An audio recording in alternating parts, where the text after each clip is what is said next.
Good morning, Bitcoiners. I hope you're doing well. I'm loving my life. Who could complain on a day like today? We're doing great. We're having fun. We're in the middle of it. We're mixing things up. We're chopping it up. We're having a good time. What are people saying in the chat? Fight, fight, fight. Good morning, Count and Crew. Lead J369 first up. JBJBLU. Good morning from Southern California. It's always raining in California. Lance 2002, Trump with a KO in the second round, indeed. MMK007, good morning, like and the like, and we like likes. Don't you know we like the likes? JBJBLU gives us a Israeli flag, an American flag, and a cup of coffee French fry with the thumbs up. We love the thumbs up. Lance 2002 also giving the thumbs up. Going LA late. Good morning, Nolan and Great Awakening crew. It's been a while since I could watch the show live. I guess this morning I'll be a joiner late. Thank you, going late. Love it. Good morning, Nolan and Great Awakening crew, and happy Tuesday. Grown. Okay, I'm going Colorado springing. Going late. Nice to see you indeed, says Seaberger. Good morning, Pioneers, says Hellstew. Getting the gang back together indeed, says CB Van. Good morning, Bitcoin Chain Gang. We're back on the Chain Gang. Good morning to the finest folks, says CB Van. Escape the Matrix. So Chatelet. Jesus is King. Good morning, team. Sometimes you just got to stack sats and give God the wheel. Easiest game ever played, indeed. Thanks, Seaberger, says going late. Good to see you all here, too. Nolan's computer. Everything spoken above is 100% true. Morning, y'all. Charlosky Manizzle, says CB Van. Good morning, gang. Glad to join with you all. Chatelet barely 45 riding a zero turn and LARPing as Rakeman today. There you go. Good morning, Team Bitcoin, says Terrence. Nice to see you, Terrence. Hope you're doing well. Bon matin, Standing Plane. Good show with Brandon. Thank you, Citadel Daniel. The smell of fresh cut grass, says Lee J369 to barely 45. We got a whoa.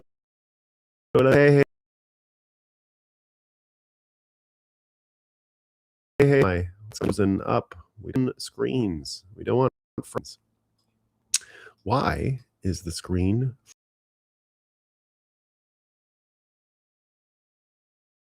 frozen? So I ordered. What the hell's going on here? I'm gonna have to start doing the stories lined up in my likes. This is not working right now. Freezing. Hopefully we'll be okay. Physical oil per barrel is now 135 US trash tokens, 15% higher than the paper price. This is a historical. Every time it's happened in history of oil ends up doubling again. Nobody's talking about this. Crazy, says Kira KG5P. Well, we talk about it here. Don't worry about it. Good morning, Nolan. You have an awesome channel, brother. Thank you, Johnny Midas. I always appreciate your nice comments in all of my vids. I like the commenting. I like the people who are subscribing and doing the liking. I like all of these things, indeed. Let's just remember the world needs better internet. It's going crazy, Nolan. The world needs better Rakeman. Your audio is very good this morning, says Sanding Plane. Well, let me know if the video keeps phasing in and out. I'm not really sure. I think it's just a capacity problem. Let's acknowledge that we have a sunrise on our hands, even if the computer has given us some issues. We're at almost 76,000 US trash tokens per Bitcoin, 75,000. It's looking good now. Yeah, we should be fine. We should be fine. I'll be going quick. Once I get rid of the, it's actually the fake news because of all the ads and everything in the sludge person media. So the sludge people can't watch media without like a billion things going on at the same time on the screen, right? It's got to be like ads and buy this and all this stuff. So if they can't have all the plugins and the cookies, then the sludge people are incapable of reading the news. And so if you're incapable of reading the news, every one of these pages comes with just the biggest overburden ever. So once I get rid of these, we should be fine. Let's have a coffee and start knocking out our list of fake news. Way to blame the sludge people ads. I'm not gonna let it go. The sludge people don't get a free. There's no free lunch here, especially for the sludge people. All right, here's what we know, guys. Just as we're talking about the sludge people, they're urging you, the experts this morning, reminding everyone this is special for you, Barely 45 and Escape the Matrix. Experts urge Canadians to file taxes. As the deadline approaches, file the taxes. The deadline is here. You got to do it. Oh, no. You got to get it done. Get the taxes in, everybody.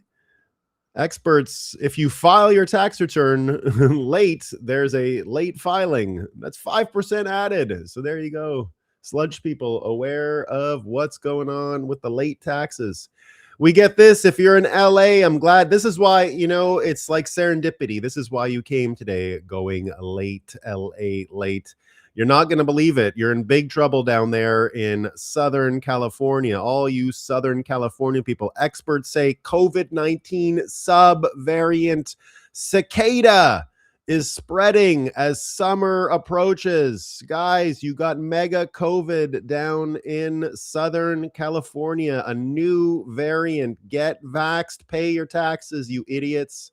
The only way. But if you go to a protest, if there's any George Floyd protest, remember, just go and you're going to get bonus immunity, even from cicada. Oh, dang, I meant to put these together. Guys, the Canadians are reminding you to pay your taxes. But if you already did in the United States because your date was a little earlier and you got your refund already, right? Experts have some advice. So I was thinking about this last night when I was standing at my thermostat, wondering what to do next. And I was like, what do I do next? And then I hit experts. But luckily, the Google bar, before it could finish the sentence, experts say what to set your thermostat at. Because I forgot again. It's 78 in case you're also forgetting. And then it finished the sentence, what to do with your tax refund. And I said, oh, I wonder what I should do now, because I didn't know what to do with all of that money. And so now we find out that there's a whole bunch of things you should do before you blow it. I was going to go buy candy. And then suddenly the experts came out and they said, pay down high interest debt first. And I said, wow, that's why they're the experts. Then they said, build an emergency cushion, consider other debts. Don't forget to enjoy some of it when the refund isn't enough.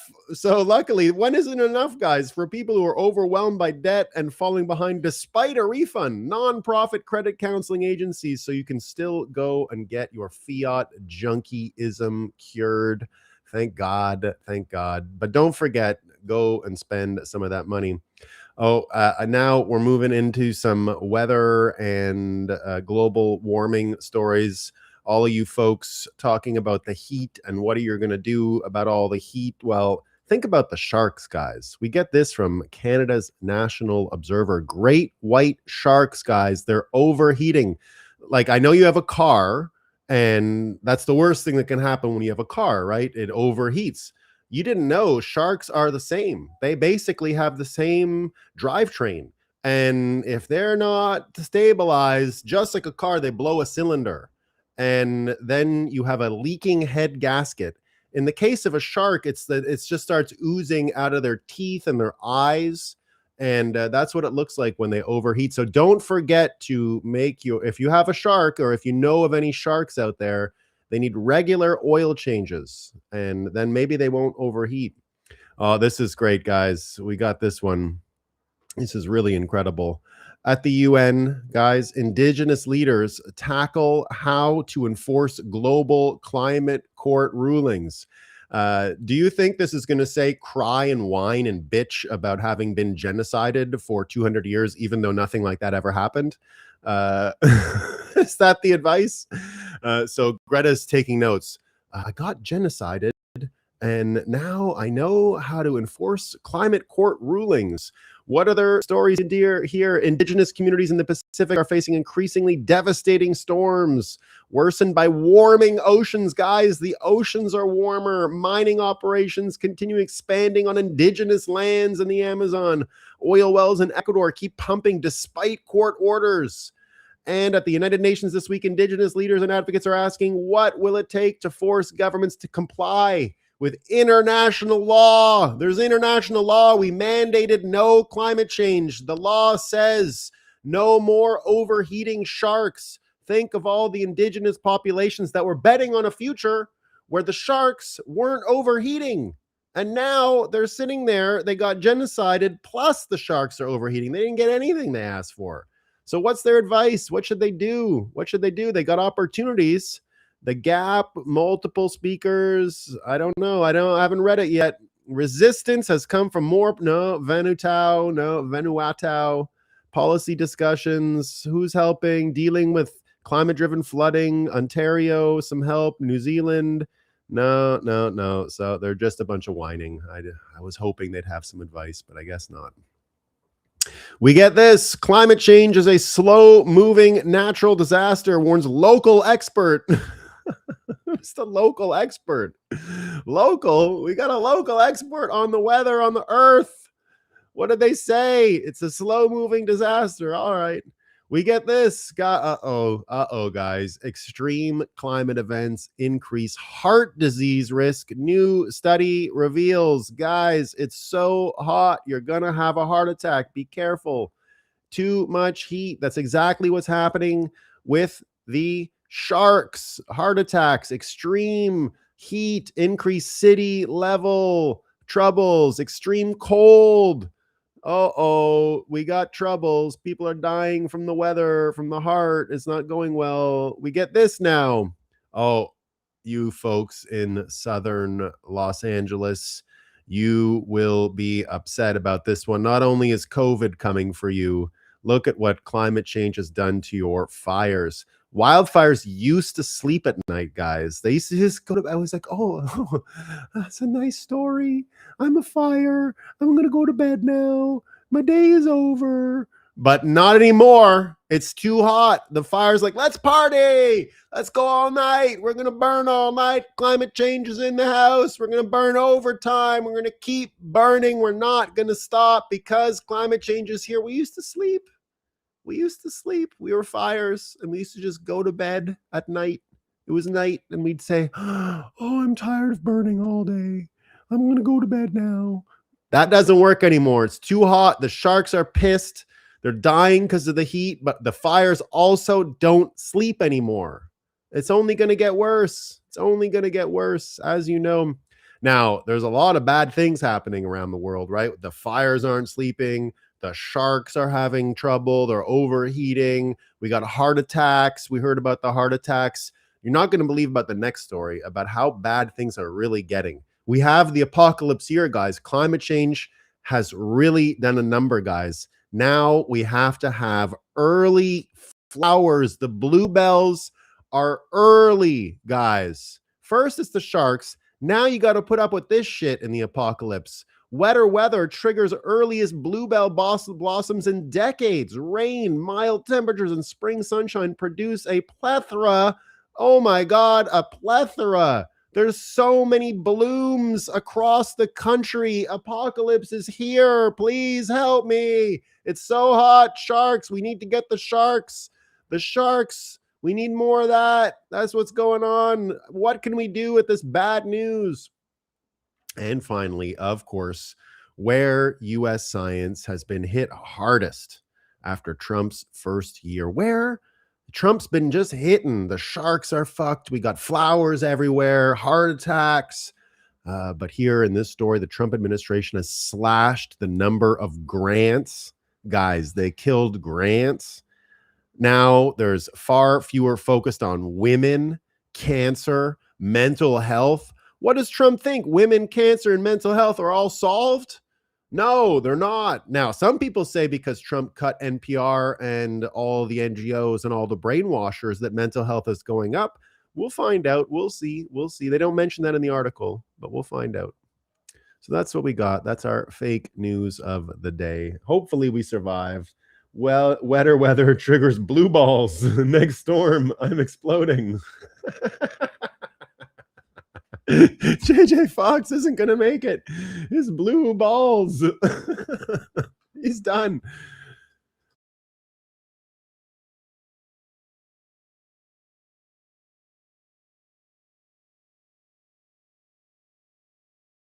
Jack 2K asks the important question. Do the overheating sharks cook themselves for us to eat them? No, no, they're all gross after, actually. It's disgusting. Yeah, it's terrible. And then you have to still fish for them and then cook them. They don't actually help you at all. Little known fact. You'd think, it's so hot, they want to get out of the water and go somewhere colder, and then you could just catch them on land or something. Because, like, we don't know where humans, because, like, we came from monkeys, and then they say that it was because some fish came out of the water first, right? That's what happened. Is the sharks, the ancient sharks, were overheating, and then they tried to walk on land and eventually developed some feet. But that's how you catch them. That's how you catch them. So I think we should consult the cores, the ice cores. Yeah, the mollusks. We have to know what's going on with them. At least you don't need to salt them after they're done cooking. No, that's the good news. Yeah, that's the one thing that's excellent. Fire getting finicky. Is Trump to blame? Very good stuff. Very good stuff, guys. There you go. Let's talk about the Iran situation. So the story in Iran, I guess, first of all, we're going to get into some of the details. But I got to tell you, it's just been one of the advantages of this war. And we're going to talk about fake news people and stuff like that later on. But let's just start by reminding everyone what an excellent sorting hat the war has been for who you follow and what's going on in the world, because the amount of retarded takes from the Iranian war really has been beneficial. There's been so much that it's just great. It's been one of the great revelatory wars in all history for when it comes to talking heads. Here's No Opinion coming out with the retweet of this yesterday. This is the story that all the fake people wanted to go on yesterday. Trump was about to nuke Iran. He's trying to get the nuclear codes. And then, thank God, Raisin Kane stopped him. Dan Kane came in and stopped him. And Noah Smith says, if this is true, we're nearing the end game. And of course, this was the account he was retweeting. Royal ambassador from Africa. Love to be a professional smart person like Noah Smith and get my nuclear war updates from this account. And a lot of people pointing out how absolutely retarded this guy is. He quoted an account based in Africa with zero sourcing and zero links and is now complaining about slop. A genuine, underrated media scumbag who spreads rumors and innuendos on this entire platform. He is really one of the worst. And physiognomy doesn't lie. Just look at that sludge person, and that's all you need to know. Imagine listening to someone like that. Imagine listening to No Opinion and just having one look at his turkey neck gullet and then saying, that guy, and then he's out there quote tweeting these people. It's all you need to know. Just have one good look. We're not fat shaming. It's not about fat shaming. I'm just saying, have a look at the guy, and his physiognomy tells the truth about who he is. So I don't want to go out and tell you to judge people by their looks in general. But in the case of this swamp donkey light, he doesn't look like the one in Canada who switched sides. He's not quite that, down on the evolutionary scale when it comes to this stuff. But he's the body language ain't good. So have a look if you've never seen him before. He's the kissing cousin of our favorite Brian Stelter, who we're going to talk about. I'm Brian. We're going to talk more about the media later because Brian Stelter had a lot to say. And so I have a video of Brian Stelter later. So he's in the same world. Him, I would pay to see a fight in the future when there's no more fiat sludge for the sludge people and they have to go and get real jobs. I hope I can see a fight between Brian Stelter and No Opinion. That would be one of my favorite things to ever see. It would be better than WrestleMania, watching those two fight for money when there's no more money at the trough for the fake news, fiat fiasco, sludge people. That's what I want to see. So there you go. That's what we got. All right. Now on to more news. So the, I guess, biggest news this morning in Iran, I guess, is a second ship. The U.S. military has boarded another ship, with this one believed to be part of Iran's shadow fleet of vessels. The overnight interdiction of the MT Tiffany tanker happened in the Indo-Pacific area. As we have made clear, we will pursue global maritime enforcement efforts to disrupt illicit networks and interdict sanctioned vessels providing material support to Iran anywhere they operate. So this is not just outside of the Strait of Hormuz. I guess it's in a completely different place. Interesting stuff. Is this another one of these Iranian America, baby? Oh, yeah. So this is another one of these. So it sounds like it's a little further away. Now, I'll talk a little bit more about the one yesterday that they said had Chinese weapons on it. And a lot of people were panicked about that, but we'll cover it. So the big news, though, of what's going on in Iran is that the meetings are indeed back on in Islamabad. So JD Vance and the whole U.S. crew, Witkoff and Kushner, are all in Pakistan today to talk more about this deal. It's back on. We see here the supreme leader gave the green light. Vance flying to Islamabad Tuesday morning. The internal struggle in Tehran played out exactly as I've been tracking. The IRGC pressured the negotiators to hold a firmer line and refuse talks until the blockade ended. Pakistan, Egypt, and Turkey pushed Iran to attend anyway. The team waited for a final decision from Khamenei. He said, go. Trump effectively extended the ceasefire by a day, now expiring Wednesday evening instead of Tuesday. That's the entire window. 1 day in Islamabad to either produce a framework or watch the bombs resume. Vance, Witkoff, and Kushner all flying in. Same team as round one. Different stakes entirely. The first time around, the ceasefire was holding and both sides had time. This time, the U.S. has a blockade running. Iran is reclaiming missile launchers, and the deadline is hours away. And here we see more about why I think that they will get a deal. There's two reasons primarily. So go back to what happened yesterday with the story of the ship and the Americans boarding it. A lot of people talking about how it had materials from China to go and make more ballistic weapons, ballistic missiles. There were some chemical precursors and things like that. So now what I think, there's two things at play that will help us predict where things are headed in Iran next. The first one is, what side of this does China fall on? And I'll show you today that they need peace, not just want peace. And the second part is, you need some face-saving aspect of the deal today in order to give an off-ramp to Iran. They can't just sit around and say, oh, we lost everything. They need some kind of a bauble to point at to say, we won, we got what we wanted, because everyone's got to walk away thinking they won, or at least having talking points that suggest they won.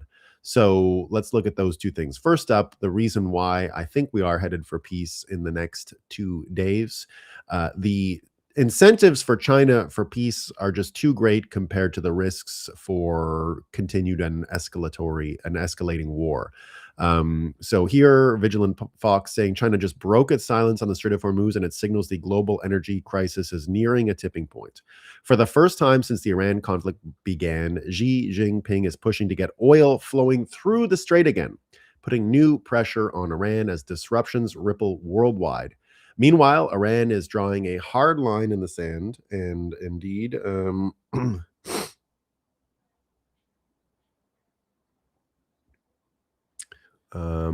sorry, just let me look at this one note here.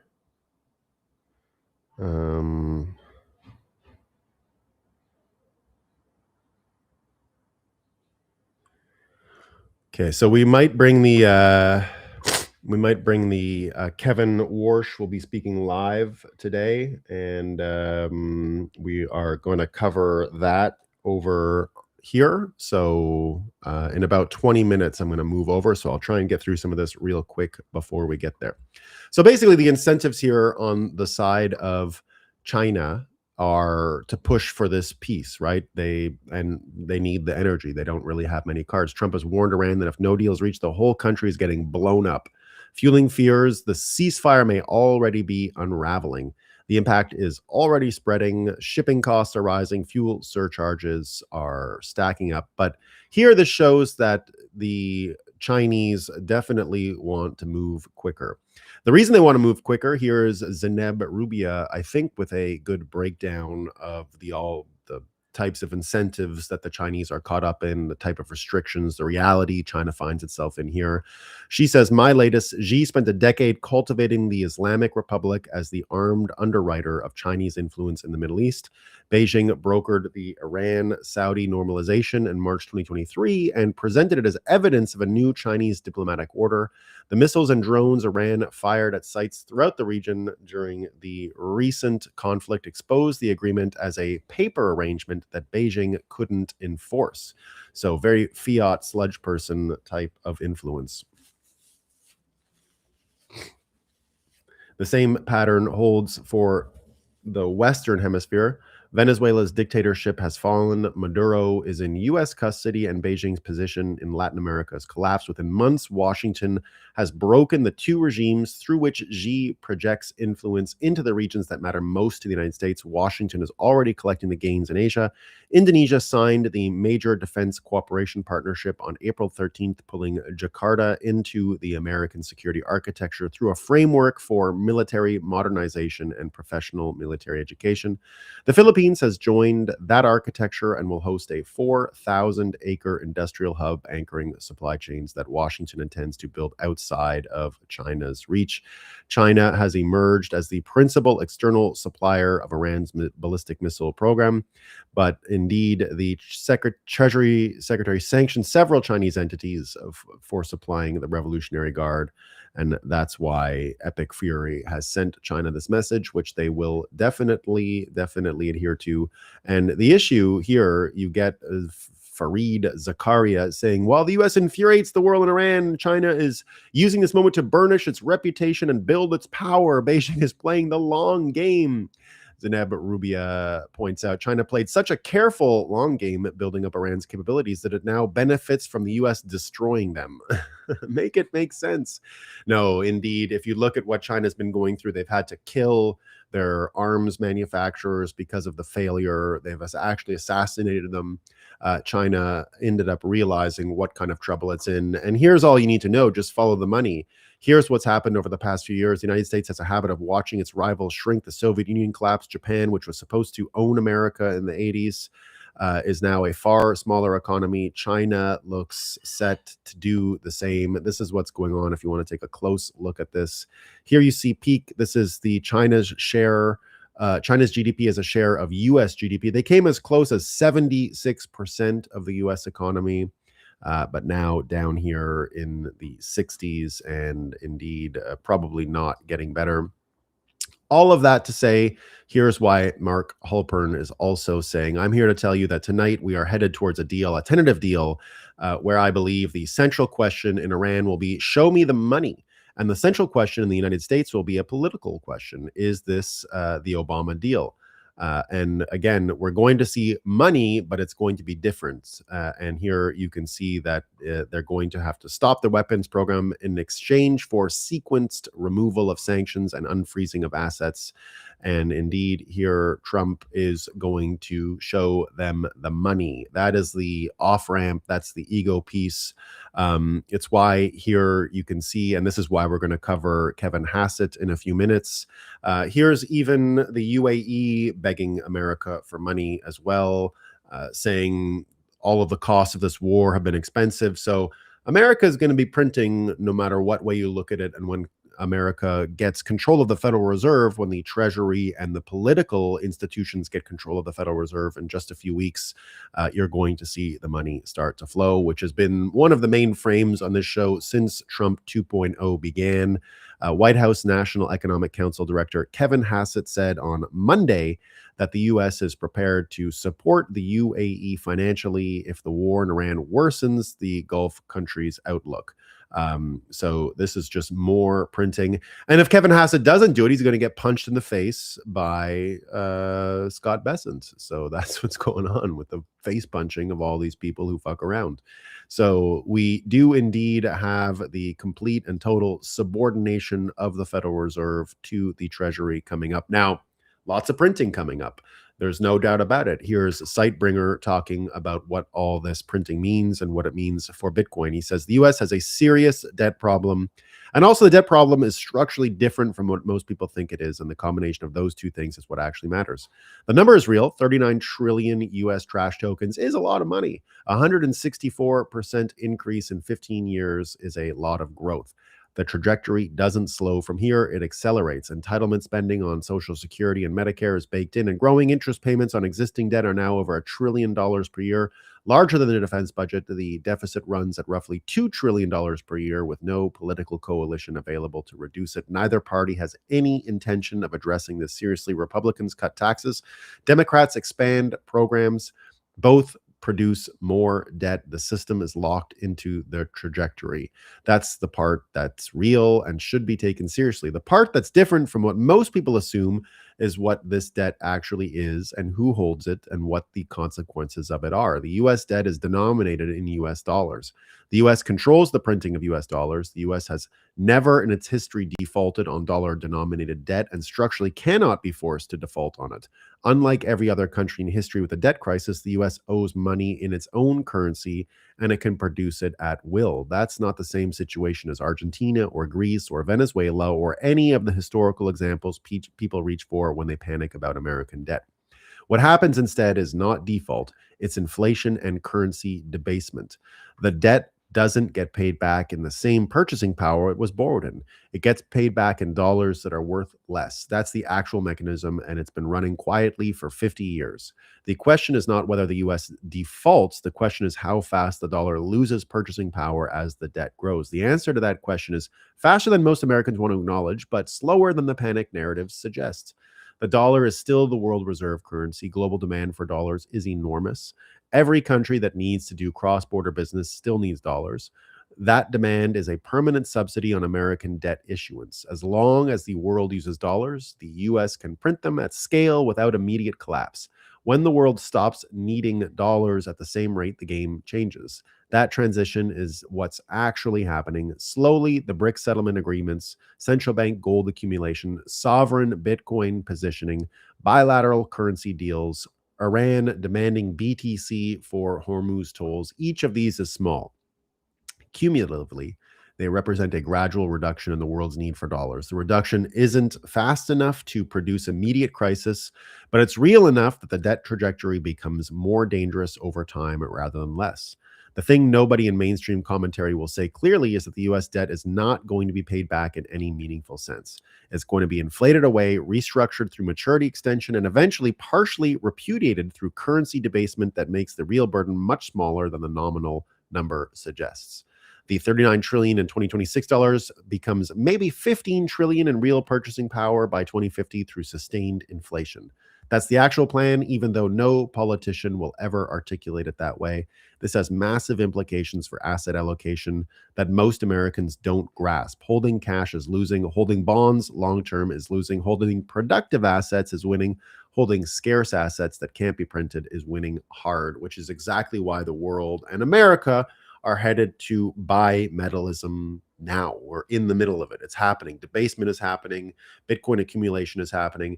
Bitcoin is going to be the settlement network for all of the energy markets in the world because they're going to need something neutral after all of this conflict. So you can start to see the scenario coming out, and it's coming out that way. And as you're going to see in a second from this great post by Cernovich, saying the following: inflate the debt to 100 trillion US trash tokens, cancel it all, issue a digital currency, all tech and data centers must be up first, then create a crisis. The snare is set. FDR confiscated all gold before.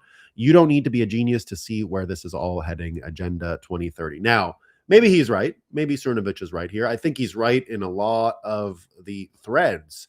But what this is missing is bimetallism. It's missing the idea that we can go to both Bitcoin and this other currency. Now, he's right about getting all the data centers up first, but that is part of World War III, and we're already seeing the contours of it. And as you'll see in a second, the picture is not good. This is why you know that all of these aspects of World War III happening around energy are so important. Here's stories we've been covering for the past few days. These are more energy centers on fire. It hasn't been 24 hours since the fire at the oil refinery in India. Now another coincidental fire has engulfed over 10 fuel tankers following a major explosion at the port of Homelin in Myanmar. This is getting ridiculous. You had one like this in Texas yesterday. Here's the one in Texas. Oil rig explosion in Texas reported just hours ago. That's number 6 in 6 different countries in just 24 hours. These aren't all coincidences. A global energy crisis is being deliberately manufactured. Is it deliberate? It looks like it. It looks deliberate. This looks like it's war. This feels like war. It looks like war. And that's why Trump has even ordered this here. Donald Trump just invoked the Defense Production Act. The executive order is going to surge production of a wide range of energy projects. Thank you, Mr. President. Here you see from Fox, the measures cover a bunch of sectors, including coal, liquefied natural gas, domestic petroleum, and power grid infrastructure. So you're seeing Trump double down on this energy stuff. So to go back to what Cernovich said is you got to see all this energy go up. You got to see these data centers. This is Trump turning energy and data centers more or less into a national security concern, which is what we've been saying here for a long time. You shouldn't think of this when people were worried about the bubble in AI. It can't be a bubble when it becomes this important and this existential for the country. They're just going to make it happen the way aerospace in the 1950s was a matter of national security. You're going to keep seeing it this way. And so when you add up those two aspects, you can see that with the AI data centers and with bimetallism becoming a thing, you can see why we're going to be moving to a different system. Here is Joe Lonsdale saying exactly that on CNBC's Squawk Box. Here, the Palantir co-founder saying there's one buyer that will be important in Bitcoin, AI agents. Joe Lonsdale says here that one of the biggest users of Bitcoin and crypto AI agents make up 19% of all on-chain activity as of now. This is why the next move for Bitcoin is tied to these energy producers. It's tied to these important companies and agents and this whole movement. Again, you know, I've said for a long time, weirdly, that if we move to, and that's why I wrote the book, the Satoshi Wedding Murders, which was all about AI agents being your Bitcoin wallet and being incentivized to get Bitcoin. And I wrote the book originally because of the question of what are you going to do with quantum and when it kills Bitcoin? And I started asking a question like, and this is what spurred it. I said, you're going to probably have to talk the AI into it in that instance. And here's just an example of that world that we're headed to, just to show you how much things are changing. Here, this person giving orders to Grok saying, do it this way. Yes, no, I'm ordering you, I'm prompt engineering you. And Grok comes out and says, I've addressed your points with observable textual evidence from your original question, not interpretation. Your list demands yes, no binaries that misframe my criteria as subjective. It's not, obviously not, plus probably some mix-up are explicit textual preemptions, not neutral hypotheses. I reject the forced choice substance over format. The question steered by loading the deck up front. So he rejected it. Elon Musk, very proud indeed. Absolutely fascinating. Midwit tries to force Grok into a corner, but gets BTFO. Elon Musk pushing that idea there. Very interesting. You know, you can see the contours of bimetallism and the order that can come from this. Separating the sludge people from Bitcoiners, separating energy from the sludge people, probably the best thing that could happen to the economy as we try to retrieve and save the lives of a lot of these sludge people from all the mental illness and the damage that's been done from them, to them, by them. And the psyops that go into all of this, you know, really can be seen, I think, in a lot of ways. Here's the Promethean action video of the day that talks about how the psyops are entirely related to this war in Iran, money and energy. So that's why creating a new energy incentive model, having the energy companies move out of the whole fiat architecture, is going to bring peace eventually. So in this Promethean Action video, she goes on about these things. But the important part here is this one here, when she says the London-Tehran big lie machine. So the London-Tehran big lie machine is really all about how the London-run and Iranian-run propaganda machine work together, and how this thing has been going on. There's the press TV component, right, where Iran's English language broadcaster runs to London. That's where a lot of these, you see all these videos of of Iranian newscasters, and you're like, how do they still go on the news when Tehran is getting bombed? It's because they don't live in Tehran. They run this out of London, and here indeed the American Council, and how this is supposed to be a harmless advocacy group in DC. But of course, it's been coordinating with the mullahs for a long time. It has a lobbying strategy. And then it takes those people and creates out of them this Iran Experts Initiative. And indeed, we've seen from that Experts Initiative that they get invited on all kinds of shows, to fake news shows, to put out their own talking points, which then get recycled into the news outlets that they're already also funding. And the whole layers that they have for this brainwashing, of course, it's the same as what we saw in the Ukraine war. It's the same as, and they use the same phrases. It's where you can find a lot of Democrat talking points as well. It's all a foreign influence operation. And of course, the City of London depends on the chaos that all of this stuff creates, and the lack of transparency. And this is why a bifurcated split system, where political money can be used to feed the sludge people, and what do you call it?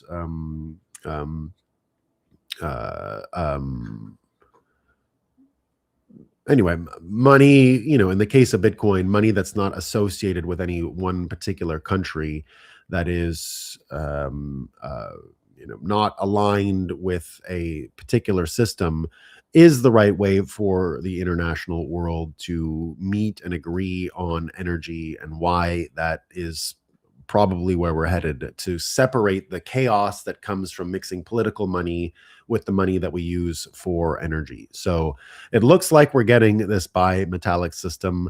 Again, the brainwashing that comes out of the old system, because it can use the chaos from energy politics in order to influence domestic politics, you can see why we have to split it apart. It's just too mixed up together.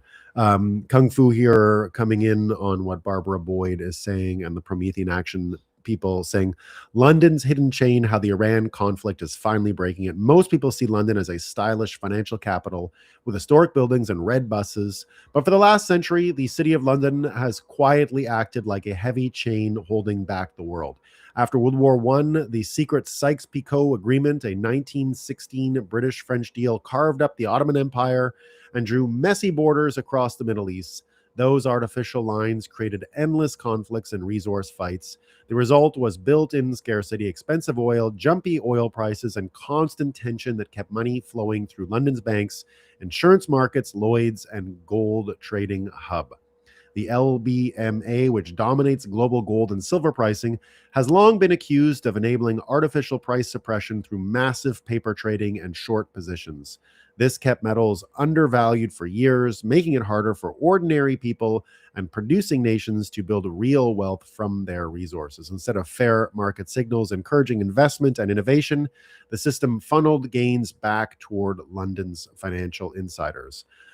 Now, think about this. I saw Maryland Hoddle talking about this today, and what that means for the paper trading of Bitcoin and strategy. So the difference here is that this paper trading that's been going on for generations about the US dollar and energy prices, and the paper trading that's been used to manipulate gold and silver all of these years, doesn't quite work against Bitcoin in the same way. And that's one of the biggest distinctions, because the old system and what you saw from Mike Cernovich worrying about the 2030 scenario just doesn't quite hold true, because the paper trading that we see from the gold and silver can't match a bimetallic, transparent Bitcoin market, especially when energy is concerned, because these people are not going to behave like sludge people when FDR came out with his gold seizure situation. They're much more powerful and much more interested in not suffering from this. So here you can see people worried about the paper trading around Bitcoin. And this is Mary Ellen Hoddle's take. He says, it all adds up to paper suppression, yet people still pretend the derivative complex has no impact. I love when retail and boomers ask, who's selling? Watching the mental gymnastics is painful. Price is set at the margins. The derivative complex controls those margins and has massively expanded synthetic supply. By how much? Who really knows? 5 million, 10 million? This doesn't end because of the market. It ends when the administration decides scarcity matters again. And when that switch flips, they won't be able to contain what they've unleashed. It won't just move, it'll consume everything in its path. The entire suppression phase is about positioning, act accordingly, not much longer now. And that's what I'm seeing. That's what a lot of people are seeing. And to go back to this paper piece, London also built the euro dollar market in the 1950s, an offshore dollar system that let the city influence global interest rates through LIBOR. For decades, the cost of borrowing dollars worldwide was partly set in London, not Washington. This gave London extra leverage over the global economy. The darker side is even clearer. Networks tied to Iran's IRGC, Hezbollah, and Venezuela's regime have moved billions through gold smuggling routes and oil for gold swaps. Venezuelan gold and cartel money flowed through Toronto and London-linked banks. IRGC and Hezbollah used Turkish gold markets and London bullion channels to launder funds and finance operations. Lloyd's itself flagged these IRGC/Hezbollah gold routes years ago, and the U.S. sanctions in April 2026 again exposed the same networks. Iranian oil swapped for Venezuelan gold, sold on Turkey's black market, with proceeds cycling back through familiar financial plumbing.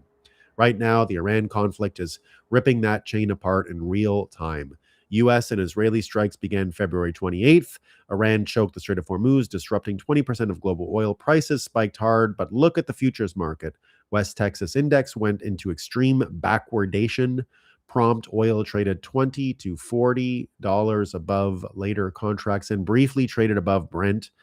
Traders are paying huge premiums for immediate, reliable barrels that don't need the Hormuz. The old London-centric pricing web is losing control. This isn't random chaos. It's the scarcity machine cracking. Europe still feels the echo: heavy regulations, energy squeezes, and policies that suppress local wages while flooding in immigrants that Biden administration and the US mirrored. This path almost exactly: record border encounters, expanded migration that increased labor supply and pressured wages for American workers while layering on more institutional dependency mechanisms. Both sides kept the old scarcity playbook alive. The Iran conflict is doing what years of talk couldn't. It's forcing real trade to reroute away from London's extractive plumbing. The chain held humanity back long enough. The multipolar world is finally shaking loose. And indeed, that's why you're seeing this all intersect in London. It's why the Epstein files are related to the war in Iran, are related to the United Kingdom and its current troubles. That's why yesterday, seeing UK's Starmer ordering the review into security concerns from Mendelssohn's time in office, that's why all of these threads start intertwining at this point. This is all a huge take, because remember, these were the people in the financial crisis when all this money trouble started. The story about Epstein and the island, fine, it's an interesting story. The more interesting part of the Epstein files was Mendelssohn and all of the tips and suggestions and hints about when the chancellor was on the brink of bailing out the banks. Remember, Bitcoin was created in the same environment. That's why Bitcoin, having been created during the 2008 financial crisis, when Epstein was colluding with these folks, with the Mendelssohns and everything that went on during that part of the administration, that's why these stories are so vital, and that is why we see them that way. Burn it all down, indeed. So let's see where the Warsh stuff is right now. I'm going to see if he's on.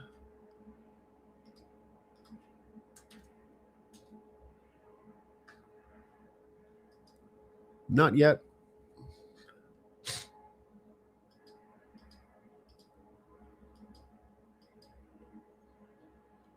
I will let it flow until he comes on. Let me see. I'll separate it so I have a view into it.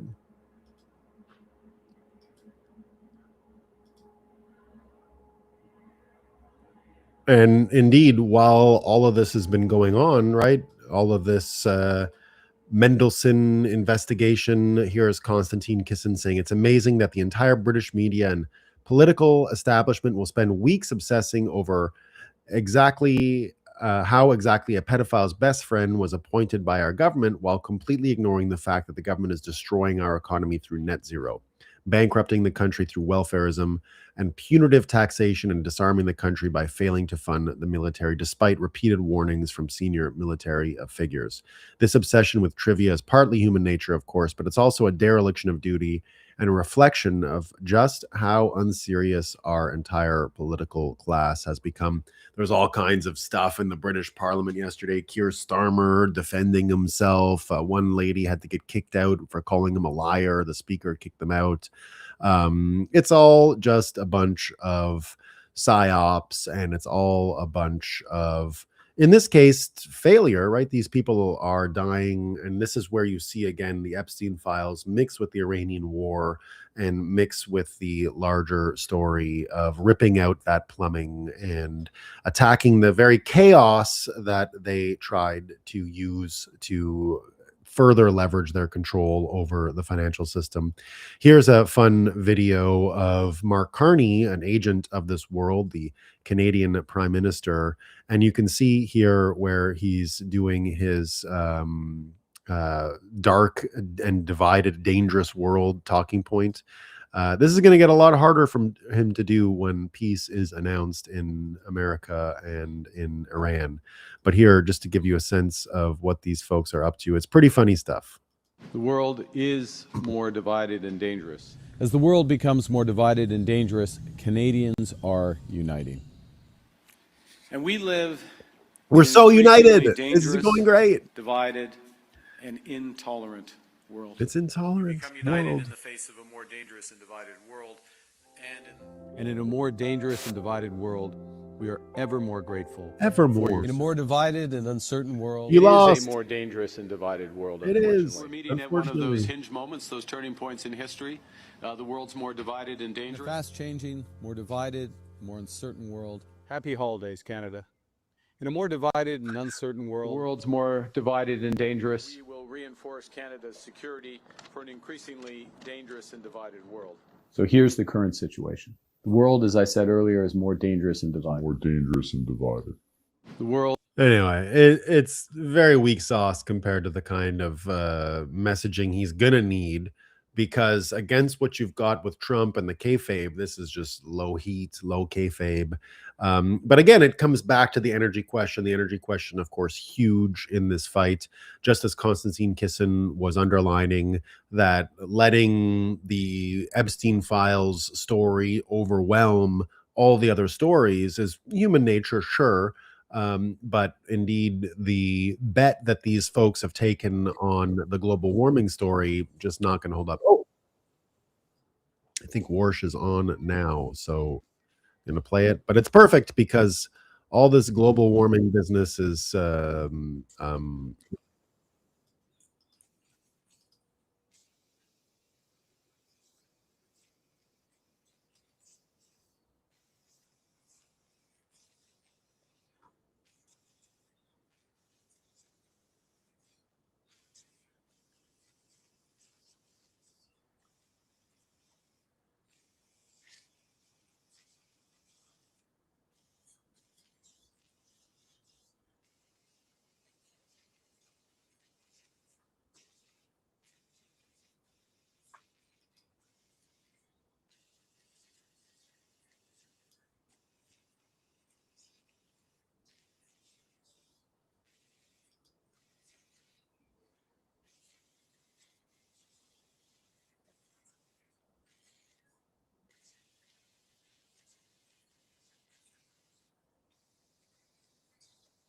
squeezed. Bidenomics made prices go up, and paychecks have not kept pace. Too many parents are stretching every single dollar they have just to cover the basics. And too many workers are wondering when the economy will start to feel stronger at their kitchen table, not just on paper. Congress, President Trump, and his administration are focusing on fixing the disastrous mistakes of Bidenomics to restore Americans' confidence in our economy.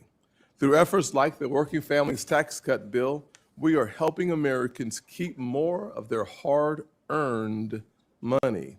Compared to the average tax return under President Biden over 4 years, the average return is up 24% since then. Just in the last year, the average tax return is now around $3,400, an 11% increase because President Trump and his leadership decided to focus on hardworking Americans who are struggling to make ends meet, paycheck to paycheck.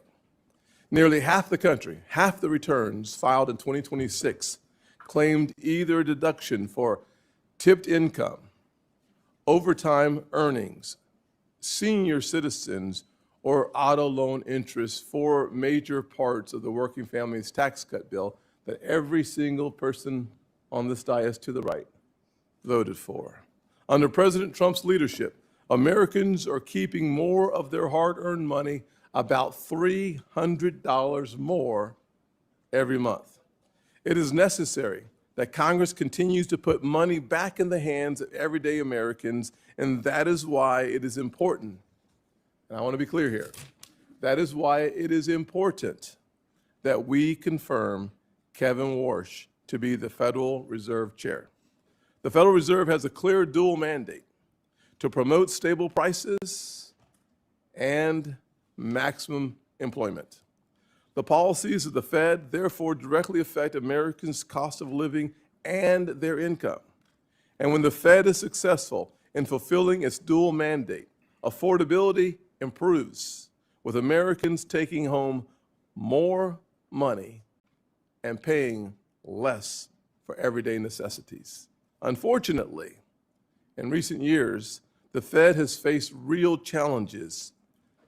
There have been questions about its decisions, its focus, and whether it has engaged in issues far outside its jurisdiction. Under the Biden administration, the Federal Reserve appeared to move with the political winds, raising real concerns about politics and weaponizing one of the most powerful weapons we have for good economically, the entire Federal Reserve System. For example, under the Biden administration, the Fed pushed climate-focused initiatives only to reverse that climate agenda as soon as President Trump took office. When actions appear to shift with changing political priorities, it can undermine confidence in the independence of this great institution. An independent Federal Reserve is essential to achieving its mission. Markets depend on it. Families depend on it, and that independence must be protected. The American people expect the Federal Reserve to stay focused on the economy, not politics. Today's hearing is an opportunity to refocus the Federal Reserve on its dual mandate to increase economic stability and affordability for everyday Americans. Kevin Warsh is battle-tested and brings the necessary experience from his time as a Federal Reserve governor during the Great Recession. During his first term as governor, he helped our economy through the crisis and restored faith in the economy. He has seen the economy in its darkest days and understands how economic decisions affect job growth, our economy, and the opportunities that we have come to love as Americans. We want every citizen in this country to have a chance to live their version of the American dream. And that means having our private sector economy running as strong as possible. which means your focus has to be on everyday Americans and not politicians, not the political wins, but on everyday Americans who desperately want to restore their confidence in our institutions. Today, this committee will examine the plans Mr. Warsh has for his return to the Fed, this time as chair, and how he plans to lead the institution at a critical moment to deliver lower cost and real relief for working families. For folks back home in the great state of South Carolina and across the country, the goal is simple. They want lower costs and more opportunities. The Federal Reserve plays a key role in bringing prices down and helping wages go up. Confirming Kevin Warsh will make sure that affordability is at the center of our economic agenda. Senator Warren is now recognized. Thank you, Mr. Chairman. And if I may, I just want to start by saying one of our members lost a child yesterday. And I know our hearts go out to Mark Warner and his family, and that is true on both sides of the aisle, that we may disagree on policies, and we may do so vigorously, but when it comes to the safety and security and the health of our families, I know we are as one, and we are praying for them. Ranking Member, Thank you. I think it'd be appropriate for us to take a few seconds of silence on his behalf. 36 years old, the one thing you don't want to do as a parent.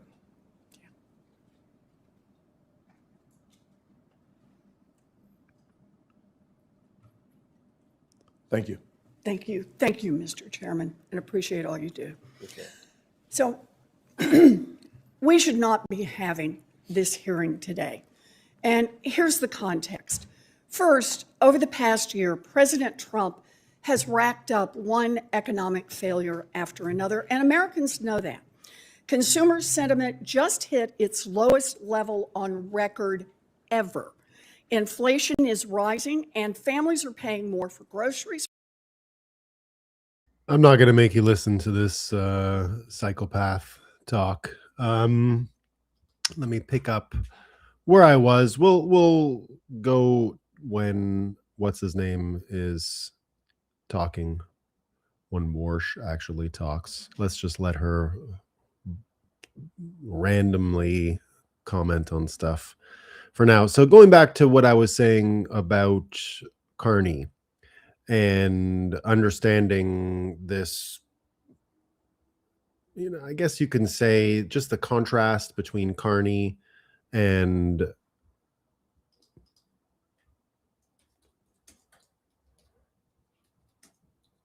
one second, just talking to my producer.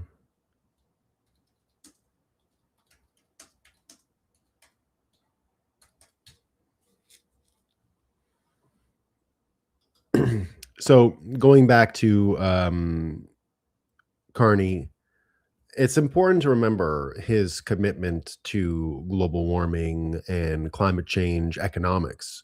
His whole thing is going to try and attach this whole world war that is an economic war to whatever the hell it is they're doing in Europe. But of course, it's going to fail, right? Seeing him try to align with Europe, you'll see how it ends up creating the true fault line of World War III, the psychological and economic war that is World War III, because the whole mechanism that Europe uses already is called the Carbon Border Adjustment Mechanism. And the Carbon Border Adjustment Mechanism is similar to what Trump is doing with tariffs and regulating, using his executive powers, regulating trade between different countries by using tariffs as leverage and the threats as leverage. Now, it's the same game that these global warming people are playing. If you don't do this, then we have to do the Carbon Border Adjustment Mechanism thing. So it puts a price on carbon for imported goods. So it's a form of tariff. So Trump is using his tariffs against this mechanism, and that's what's going to create this incredible confluence, this incredible conflict between Europe and America, which we're already seeing in Iran. follow the money, I don't think there's any way that these sludge people can win the fight, except for waiting Trump out, of course. And it prevents the sort of production that you're seeing Trump do for this war measures thing. Like, you're seeing all of these cases where they're attacking infrastructure in the United States, which we just talked about, as well as around the world, Myanmar, India, all these places. So the border mechanism is a big plan on the part of Europe and Canada, but it wouldn't help them with this war. Trump has used his powers in order to create more energy, the drill baby drill approach. So because Carney is on this sort of net zero GAFAN's project that he's been on, he's got to be able to win the fight, right? And I don't think it's an economic winner. So his whole philosophy is just going to put him into this geopolitical entanglement against Trump, which he just simply cannot win. And so you're seeing, that's why I keep predicting you're seeing the end of Canada right now, because there's nothing they can do about this. This is an economic loser for them. And if you think about the next few months in the case of Trump versus the next few months in the case of these sludge people, I mean, Trump is about to announce a deal with China that's going to be way better than the deal Canada got. He's about to announce all kinds of global peace initiatives. You've got the Cuba situation getting cooked up. Meanwhile, Canada had to spend time yesterday talking about the Luxembourg. They have a deal with Luxembourg, right? Here, Canada and Luxembourg are maintaining a growing partnership in trade, tech, and defense. Here's how you know you're screwed. Trade with the USA is ruptured, but trade with Luxembourg is hot as hell, as hot as the sharks that we heard about. Meanwhile, Carney's also going to have to deal with his native problem. This is the prime minister or the premier of British Columbia, basically saying nothing we can do about all these land claims. And he says a very real threat if he doesn't obey the chiefs, says David Eby. What about the very real threat of 90% of BC land base being considered unceded by First Nations with overlapping title claims? Buddy, we're already in a worse case scenario. So Carney's going to have to deal with that.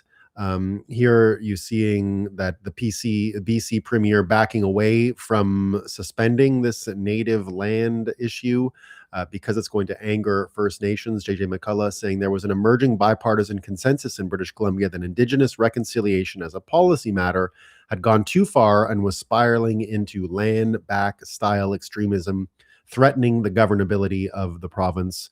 But that window is now closing as the NDP chooses to double down. So Carney's going to have to deal with all of this trouble. He's going to have to insult a couple engines. Otherwise, he's totally screwed.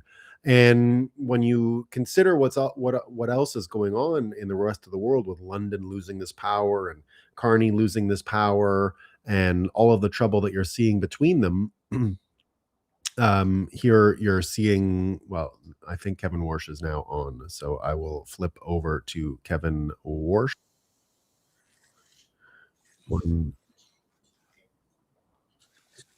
Oh no, another senator welcoming him, so I can keep going for now.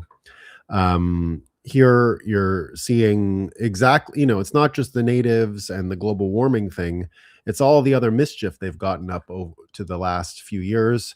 Here you're seeing what happened in Holland last night. Residents of Loosdrecht are furious with the municipality. They say they were only informed last Friday about the arrival of 110 single male asylum seekers. Riot police are present.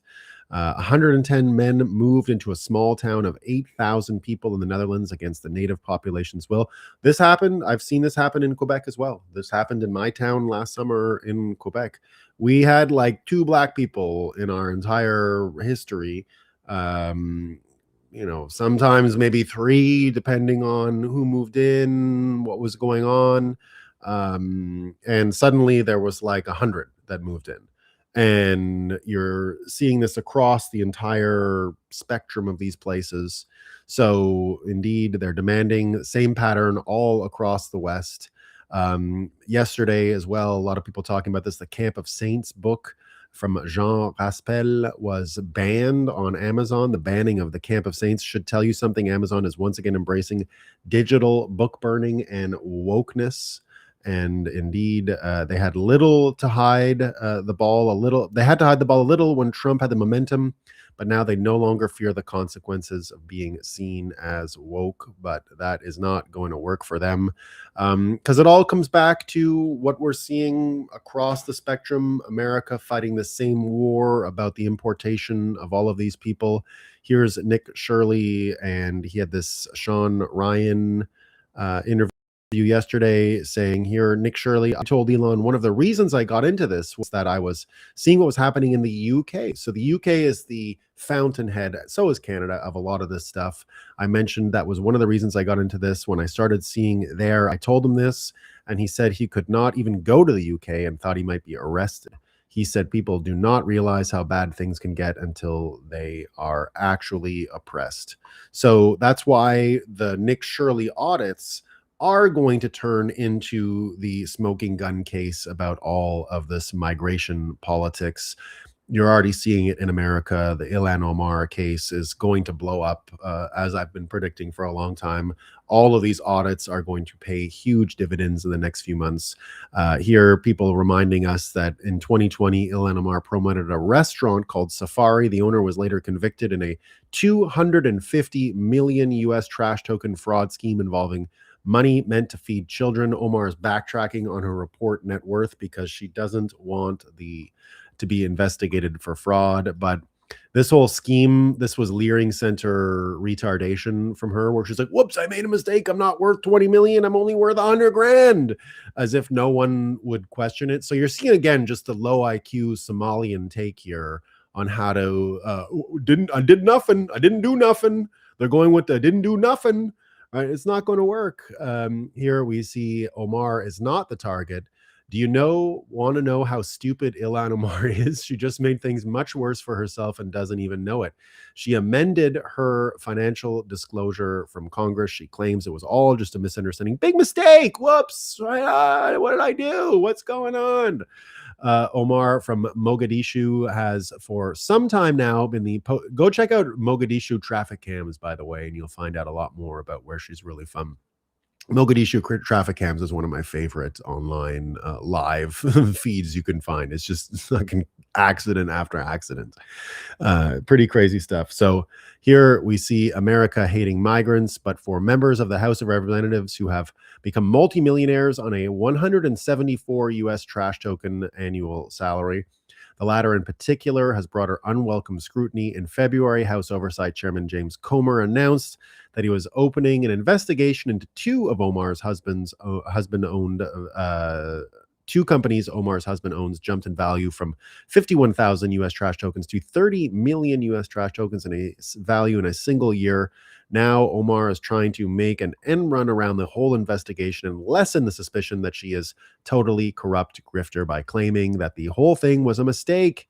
She and her hubby, Tom Minot, don't have 30 million after all. It was all just an accounting error. Nothing to see, folks. It was just an accounting letter. Did she hire a Somali accountant from the Leering Center in Minneapolis? Are spelling and math not really important in the Somali community? And this is so much bigger than Ilhan Omar.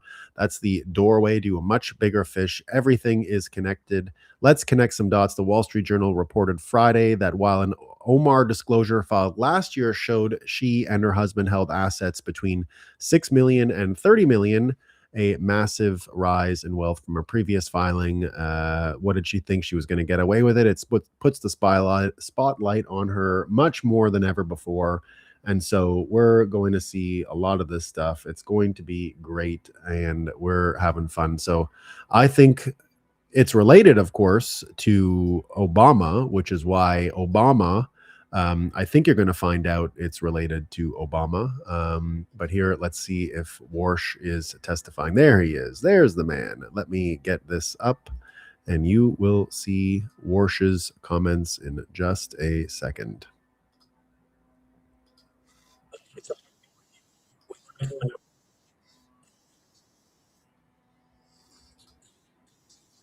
President Trump for asking me to take on this public trust.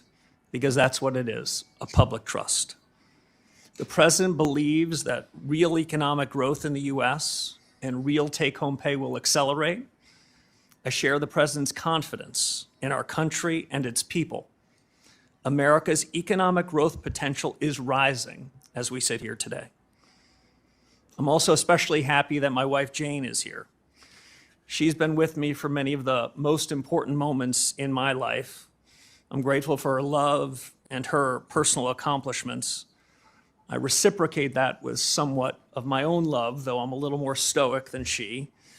And about every 20 years, I reintroduce her to this committee. She sat behind me 20 years ago, and it was almost 20 years ago to the day. And so let me offer today what I said then. Jane, happy anniversary. I'm also thinking of my late mom and dad. They were paying great attention to this hearing 20 years ago. They're no longer with us, but I was always proud of them and the values they taught me, and I hope they'd be proud of me today. We start today with a note of broad agreement, even though we might have heard different narratives at the outset of this hearing. This is a time of great consequence for the nation's economy. As a former Fed governor and friend or colleague of the last 5 Fed chiefs, from whom I've learned plenty of lessons, I'm particularly alert to the challenges and opportunities confronting the institution that I cherish, the Federal Reserve. To the President, to the Congress, the nation, I owe my best judgment and my most faithful efforts in serving the mission that you and Congress assigned to the Federal Reserve, including full employment and stable prices. The American people are counting on the Fed to deliver on its commitments, perhaps now more than ever. The real highlights of my life are not on my resume, as Senator McCormick said. They include the individuals with whom I worked and from whom I learned. I graduated from high school in upstate New York. I had some exceptional teachers there and some brilliant classmates. I've learned we're lucky in life if we start out with good influences in learning and in character. A public school education gave me both of these, and I'm grateful. I made my way to Stanford and found myself in the company of some of the most highly accomplished economists and policymakers. George Shultz, former Secretary of State and Treasury, was among the great patriots at the Hoover Institution, who I came to know as a teacher, mentor, and friend. He passed away right after COVID at age 100, but I still feel him with me. I could not have imagined a better formative experience than working from and learning from folks like him. I could tell you about all the things I learned, but maybe the most important was to be around people completely devoted to the ideas and ideals of our country. Silicon Valley in the early 90s, another fitting backdrop for all the things we confront today. I found myself in the right place at the right time. The US was at the vanguard of a new era of technological leadership, and I just looked out my door to see it. Now, in the last 15 years, I've gained deep experience in macro and in markets, working with Stan Druckenmiller. He never held a position in government, but is no less a patriot. He never got a PhD in economics, but I don't know a finer economic thinker. Big early. Without their I didn't know guidance that. I didn't and the know he was guidance of very Condi early. Rice, my friend, and I should say my boss at the Hoover Institution, I doubt I would be sitting before you today as the president's Fed chairman nominee. And But I I'm played certain of one David thing. Hansen stuff a lot. Absent their Hansen was a Hoover tutelage, Institute absent guy. their example, I would not be as So prepared those for are- the urgent, mission-critical task at hand. In between these bookend experiences, I served quite a while ago as a governor at the Federal Reserve. At the onset of the financial crisis, as Senator Warren said, our central bank played an indispensable role, and we benefited enormously from the credibility that our predecessors had built up and passed down to us, governors of the Fed at the time. In these unusual and exigent circumstances, I saw the Fed and its people at their very best. But I also witnessed an institution that was tempted to play a larger role in the economy and society. So let me be very clear. Monetary policy independence is essential, monetary policy makers must act in the nation's interest. Their decisions the product of rigor, deliberation, and unclouded decision-making. And as Senator Warren said, I do not believe that independence of monetary policy is threatened when elected officials state their views on rates. Fed independence is up to the Fed. That has three implications. First, Congress is tasked with the mission to ensure price stability. Inflation is the Fed's choice. Second, Fed independence is at its peak in the conduct of monetary policy. And third, as the chairman said, the Fed must stay in its lane. I'm committed to ensuring that the conduct of monetary policy remains strictly independent, equally committed to work with the administration and Congress on non-monetary matters that are part of the Fed's remit, and I commit myself to accountability. Finally, I'll just say this, Mr. Chairman. Milton Friedman had a phrase that always stayed with me. He always worried about government officials that lured and hung around with what he called the tyranny of the status quo. Status quo practices and policies are especially harmful when the world is changing this fast. If confirmed as chairman, I will be faithful to the Constitution, to the Federal Reserve Act, and to the very best of the Fed's traditions. I believe a reform-oriented Fed can make a real difference to the American people. And if confirmed, I will seek to create an environment in which the best people do their best work. Candor and goodwill will go a long way in pursuing those objectives. And I suspect this hearing, Mr. Chairman, will put us to the test. It's a real privilege to be Thank you, sir. I will say that we typically stick to a 5-minute opening comments. I would encourage all of us to stick with our 5 minutes as it relates to our question and answers. We have full attendance today, and it's going to be really important for us to stick as closely to the 5 minutes as possible. If we go over by much, you'll hear me, which is an indication that you're already over, and I'll do my very best to keep us on time. Kevin, there are so many questions to talk to you about, to ask you about, to be honest with you, and I just want to name a couple of them, and we'll look forward to hearing more on these topics. I will not have enough time to delve into some of the most important issues facing our country. I'll take two of those issues and focus my time. I'm sure my colleagues on either side will have a conversation with you and ask questions about AI. The AI future is going to have massive impact on where we go as a nation. It's going to have a massive impact on your dual mandate as it relates to full employment. Our production may go up while our employment stays flat. So this is a really important question that at some point we should delve into. I also think that someone should spend some time talking about our balance sheet. We have nearly a $7 trillion balance sheet at the Federal Reserve. Too much attention has been paid to your balance sheet, and not enough attention has been paid to the nation's balance sheet. And I think it's really important for us to dig into that issue as well. Digital assets, the future of finance in the world seems to have a major component of it being digital assets. The market structure legislation, we don't want your comment on, but the important role of the blockchain in the future is another really important part of the future of our economy. I will spend some time talking about affordability and the importance of the independence of the Fed. One of the things I've appreciated about your previous comments is the importance that you have placed on the dual mandate, stable prices, which typically comes through the form of interest rate changes, as well as promoting maximum employment. I think those two will become more challenging in the current environment. One, obviously, the second one being the AI and the future of full employment.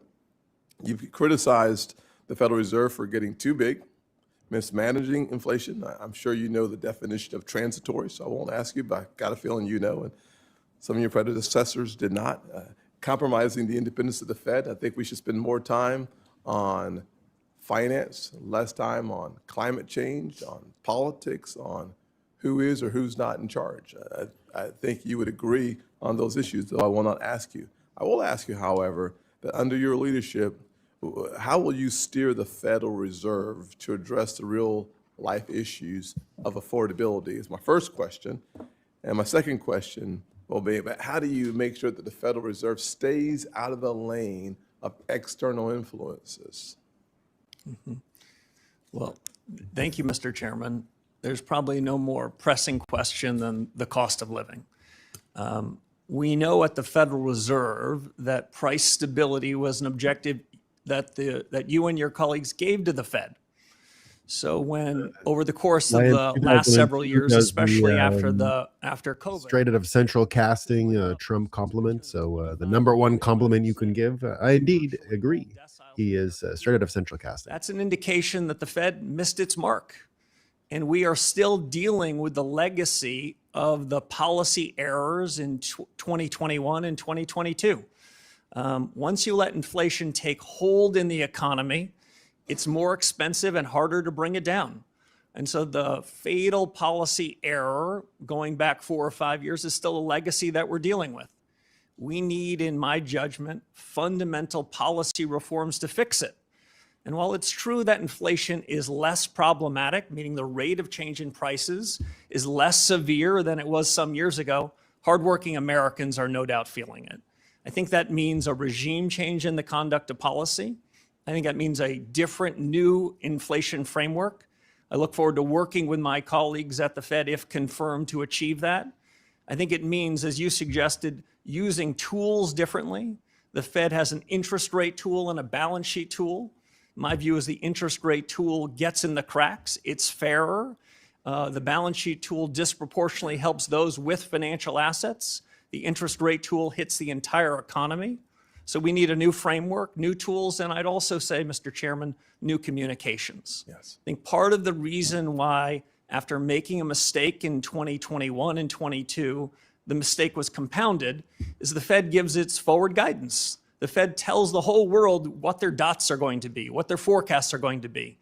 Well, the Fed's human. I thought that was invented by Mark Carney. They hold Carney. on to those forecasts longer than they should. What do you mean? I think if Are you saying other people do forward guidance, Kevin Warsh? But I was under the assumption that Carney invented it. liberation can keep the central bank from compounding its errors. What? I think these are big changes that are needed, and if confirmed, I look forward to doing it.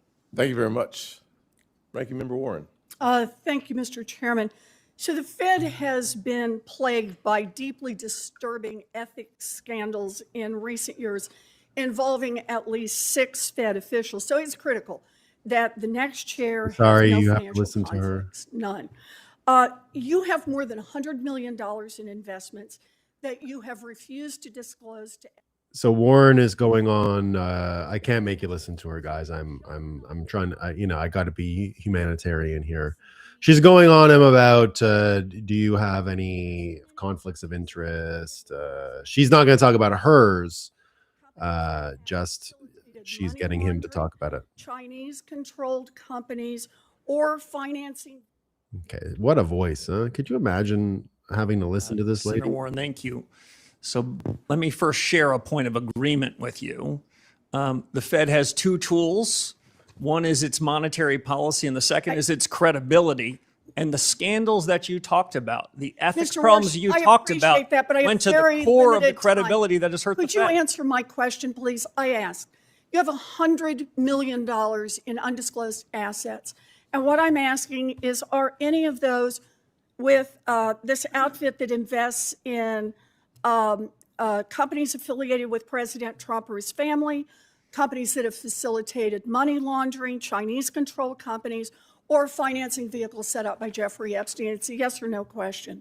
Senator, I have worked tirelessly with the ethics officials at the Office of Government Yes, Ethics. and you have not come to an ethics revealed agreement $100 with million them and in have assets. agreed, Senator, to sell all of That's my financial not my assets, question. Mr. including Warsh, are the Duquesne you refusing assets. to tell us if you have investments, for example, in vehicles set up to advance Jeffrey Epstein? Is that what you're telling us? You just won't tell us? Senator, what I'm telling you is that those assets, Such low heat, such stupid. sold, if I'm What a confirmed, fucking retard. before Let me I take follow up. office and sign the oath. Oh God, she's following up. I can't. Yeah, I can't do it.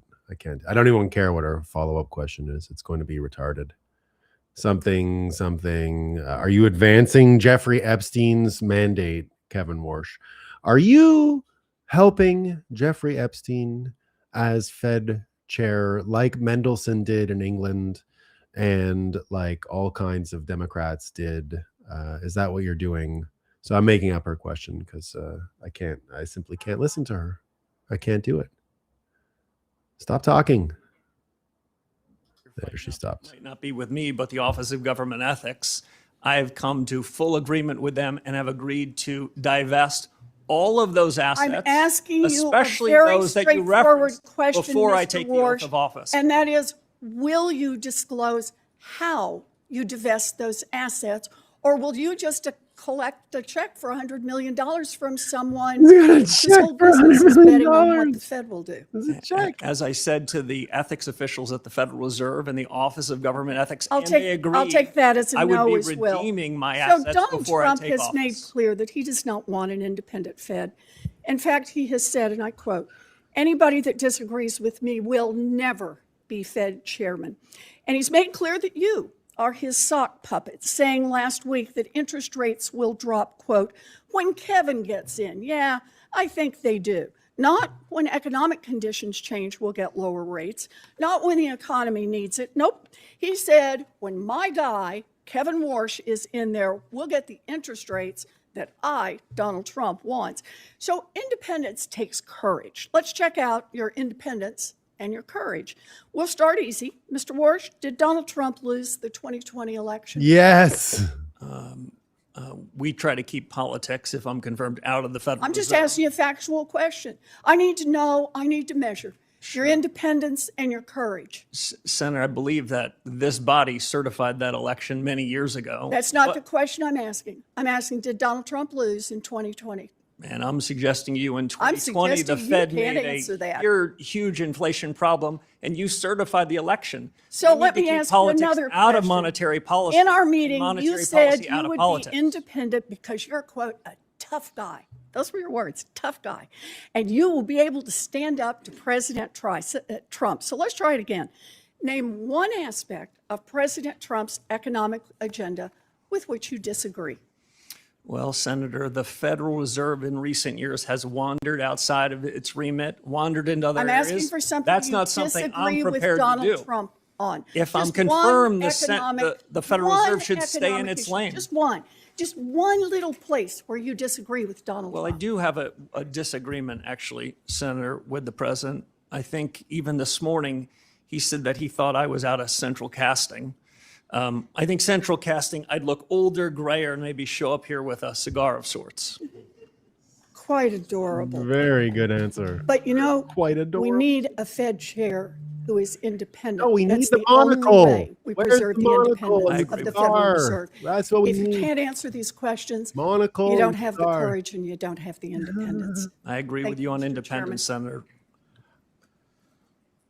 Senator Rounds. Thank you. Thank you, Mr. Chairman. Mr. Warsh, first of all, welcome. And I appreciated the opportunity to visit with you personally within the office. I agree with you, and I think Fed independence is critical. And I think that's an item that you and I agree on wholeheartedly. I want to take an opportunity just to kind of perhaps give you an opportunity to respond. I know that the ranking member had a number of items that she expressed concerns with. I'd like to give you an opportunity to just kind of work this way through. And let me just ask you a few questions, and I'll allow you to take the time to fully answer the questions. As I understand, Mr. Warsh, you worked with the career ethics professionals at the Office of Government Ethics and at the Fed to come to an agreement in terms of your dissolution of some of the assets that you as a businessman have. Is that correct? Yes, Senator, that is correct.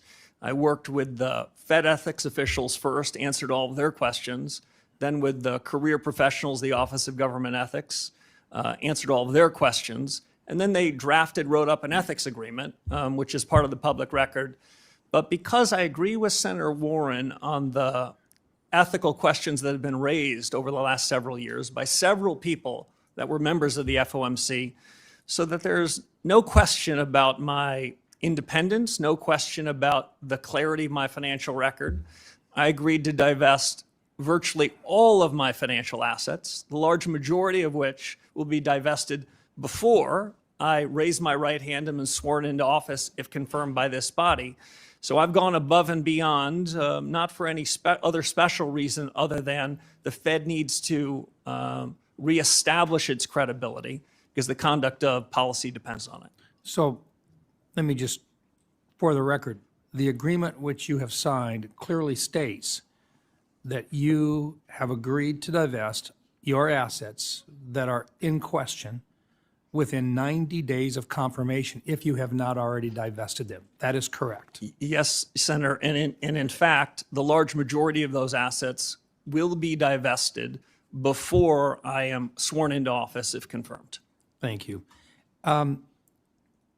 The career ethics professionals were the ones that basically had sent your signed paperwork to this committee's chief clerk. I really question whether or not they would have done that if they did not come to the ethics agreement with you in the first place, correct? Yes, I presume that's right. We had a very good working relationship, and I'm happy to be sitting after the divestiture and cash or T-bills or whatever is the permitted asset so we can get back to the business of fixing the Fed, reforming an institution that has lost its way a bit, that has missed the mark. As Chairman Scott said at the outset, this inflation risk is still something that's being talked about around kitchen tables and boardrooms. My preferred definition of stable prices is a little different than most academics. I believe that price stability should be a change in prices such that no one's talking about it. That's an old-fashioned definition, but I think it's still valid. And the sooner that we can reform the institution with my colleagues, if confirmed, the sooner we can ensure price stability, and we can have a new set of leaders atop the institution with high, credible, ethical standards to return the Fed to what it should be. The independence that both Chairman Scott and Senator Warren mentioned, critically important. But independence has to be earned, and it's earned by delivering on the promises, the commitments that the Fed has made. And as the Fed hasn't delivered on those promises, we shouldn't be surprised that we hear politics that are entering the room at the Fed. We need to get the politics out of it so the Fed can focus on its day job, deliver on full employment and stable prices. It's true that people want to see stability within the Fed, but is it okay for a Fed governor or a chairman to change their mind on a particular policy? It's more than okay, it's essential. Economics is not physics, it's not math. Frankly, most of us that ended up in the economics business, we started like I did as a math major. It was too hard. So we ended up in economics. In economics, what we need to do is focus to the left of the decimal point, not to the right of the decimal point. We need to focus on the big things. And if mistakes are made, The Fed chair central agrees with me. bankers, economic policymakers need to correct them fast. The real mistakes, the mistakes that cause inflation to be persistent, to undermine hardworking American standard of living, and when those mistakes go on. Thank you. Thank you, Mr. Chairman. Yes, sir. Senator Reid. Mr. Chairman, before we start the next question, I ask that we have entered into the record the U.S. Office of Government Ethics certification, which requires that all nominees disclose all of their assets and showing that Mr. Warsh is out of compliance and that he has not met the ethics requirements. Without objection, I will note, however, that what has been clearly articulated is that he will, according to his agreement with OGE, do what many others have done as well within 90 days, be not only in compliance, but to have divested himself from any assets that are in question. Mr. Chairman, can I ask? I don't think we've had other nominees who are out of compliance and not disclosing at the time they come before the hearing. Not on this committee, that's correct. Not in this committee. Before we, here's what we're not going to do. Fair enough. We're not going to have two chairmen, for sure. Just asking. Number one. Number two, what we're also not going to do is debate what we're putting into the record. And finally, what we are going to do is have a conversation about America's economy. And frankly, we all deserve the opportunity to ask our questions. We don't get to figure out the answers, but we do get to ask our questions. And I hope that we are able to continue in that direction. As long as we are, we're going to have a very good hearing. And if we're not, then I will find a way to help us to expedite getting back on track. Senator Reid. Thank you very much, Mr. Chairman, Mr. Warsh. Until you dispose of all the assets you've identified to the Office of Government Ethics, you will not be in compliance. Is that correct? That's not my understanding. My understanding is that a signed ethics agreement provides duties and responsibilities on me and duties and responsibilities on the government, and that's what the nature of the ethics agreement is. You have an agreement that within 90 days you will dispose of all your assets. All your assets. Is that correct? Senator, I have an agreement within 90 days so that there is no appearance of anything inappropriate, that I would divest all of my assets, the majority of which before sworn in. What I've disclosed, Senator, is all the information that is mine to disclose. I've shared all information about assets that I control and that I can share, which I did much to the satisfaction of the Government Ethics Office. Excuse me. What you've said is that you will take the oath, if confirmed as chairman, with assets that have already been identified as presenting potential conflicts of interest. Will you agree to not take the oath until you have fully disposed all the assets that you've been identified? Senator, I'll agree to take the oath pursuant to the terms of the ethics agreement that I struck with the Office of Government Ethics. I don't think anyone could do more than that. Other than me, I've agreed to divest even more assets so that I will have virtually no financial assets. The divestiture is totally up to you. You can select what assets you're disposing of, what assets you're keeping. Is that correct? And then still be sworn in as chairman. The divestiture is up to the agreement that I struck with the Office of Government Ethics. Who makes the decision as to what assets are divested, you or the Office of Government Ethics? Both of us. That's why it's an agreement. Excuse me. I must commend you on the way you can circularly go around questions and not answer them. It's a skill. Unfortunately, it's not a good skill for the chairman or of the Federal Reserve Board. We typically ask questions and expect to get direct, faithful answers. You haven't given them to the ranking member, and you're not giving them to me. So again, you feel you will not be, you will be compliant if after 90 days you still have a significant number of assets that have been identified as presenting conflicts of interest. I wonder if you've got... No, Senator, if I were to violate the ethics agreement, I would not be in compliance. If I follow the agreement, I will be. Don't know who he is, by the way. Well, that's your position. I think others would. Nice pin, bro. When you sell all your assets, where are you going to place the proceeds of those sales? I believe that Chairman Powell has placed them in sort of funds. Man, some of these which are very difficult to individually influence. Do you propose to do that? Nobody's Yeah, never I propose to put them in permissible assets that are as close to cash or treasury bills as I possibly can. I haven't selected anything, but it will be as plain vanilla as possible so that there would be no appearance or reality of having any influence. We'll be sitting in something like cash. Okay. Now, the question of independence is just one that he's got to go Bitcoin. Let's go, Warsh. Do it. This morning, President Trump was asked on CNBC, will you be disappointed if your new Fed chair doesn't cut rates right away? And President Trump answered, I would. It's very hard to separate President Trump's obsession with rate cuts, his attacks. Yeah, hey, Nolan, nothing worse than having to sit through a Senate testimony by yourself, right? So I figured I'd give you some company. I was wondering who the hell so this guy was. Independence thing I don't even seems to have evaporated quite quickly between Trump's people in the Senate, by the way, and your position. Like again, I want his ethics. You maintain you be independent of President Trump? Yes, Senator, I do. Was he an SPF well, President Trump constantly maintains that on nobody's the SPF payroll. Probably that it's his morality that guides the whole United States government, including the Federal Reserve, and that you will be someone who will carry out his wishes. We're muting when frankly, we can Elizabeth Warren. Warren. Do you suspect that he chose you because you indicated to him that you want to cut rates?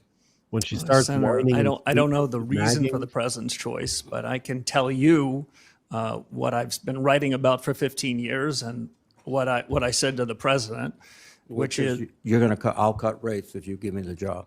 no, that's not what I said, Senator. Now, the president, as you might know, much like virtually all presidents I've either known or studied, presidents tend to be for cutting rates. I think the difference is President Trump expresses it quite publicly without surrogates or subterfuge, but presidents want lower rates. But Fed independence is up to the Fed.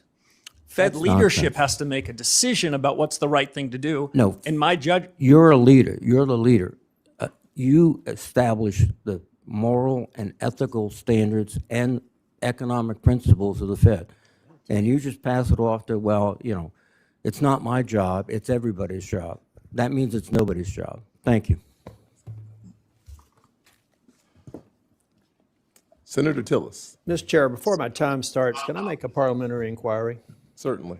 I want to make sure that we get this right because I'm not an attorney, but I think it's pretty important to suggest that according to Mr. Warsh, he has signed an agreement that is in compliance provided that he executes the agreement. Correct. So we should not have into the record that he is before us out of compliance because you stipulated that what Senator Warren said was a first of a kind here, but he is not out of compliance. He has agreement that if he executes, will be in compliance. That's why he's properly before us. And I just want to make sure for the record that that is clear. Yeah, very clear.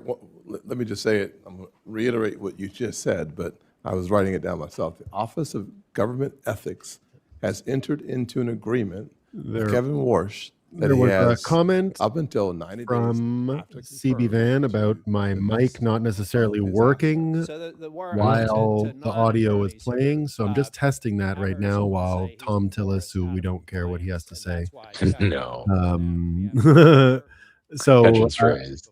yeah. So just let me know in the comments if you're still hearing me correctly or if there is some kind of a weird selective. It sounded intermittent that half of my words were coming through because somehow the computer must be optimizing audio share over my mic. So I put the volume down. You came through clear to me, says CB Van this time. Okay, there we go. My mic breaks when video is playing. Their voice supersedes yours. Okay, well, here we go. Okay. Yeah, you sounded pretty good, Nolan. Yeah, I think so. But I think we're on a separate channel to what's being broadcast because I can still hear you if okay, everyone in the chat is saying it sounds good. Okay, great. Here's Elizabeth Warren, everyone. I know you don't want to hear me. Your You favorite. want to hear her. Let's go.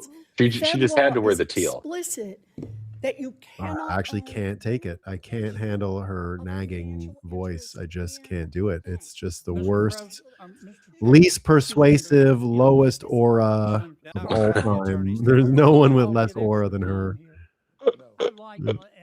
She did great though with she asked Warsh if he believed Trump won the 2020 election. So that was pretty fun. That was exciting. Oh, okay. That was exciting. Yeah. Yeah, well, here's a senator I know, Kennedy. Here's one of the only ones I know so far. Well, I knew Tillis, I guess. This is the first. The two others I don't know. Someone being out of compliance. I don't think you meant that. I wanted to make sure Let me it was clear for the record. Well, let me just be very clear again. The career ethics professionals were the ones that sent Mr. Warsh's signed paperwork to this committee's chief clerk. They would not have done so if they did not come to an ethics agreement with Mr. Warsh. Mr. Kennedy, Senator Kennedy does raise a good point. We are going to stick to our timeline.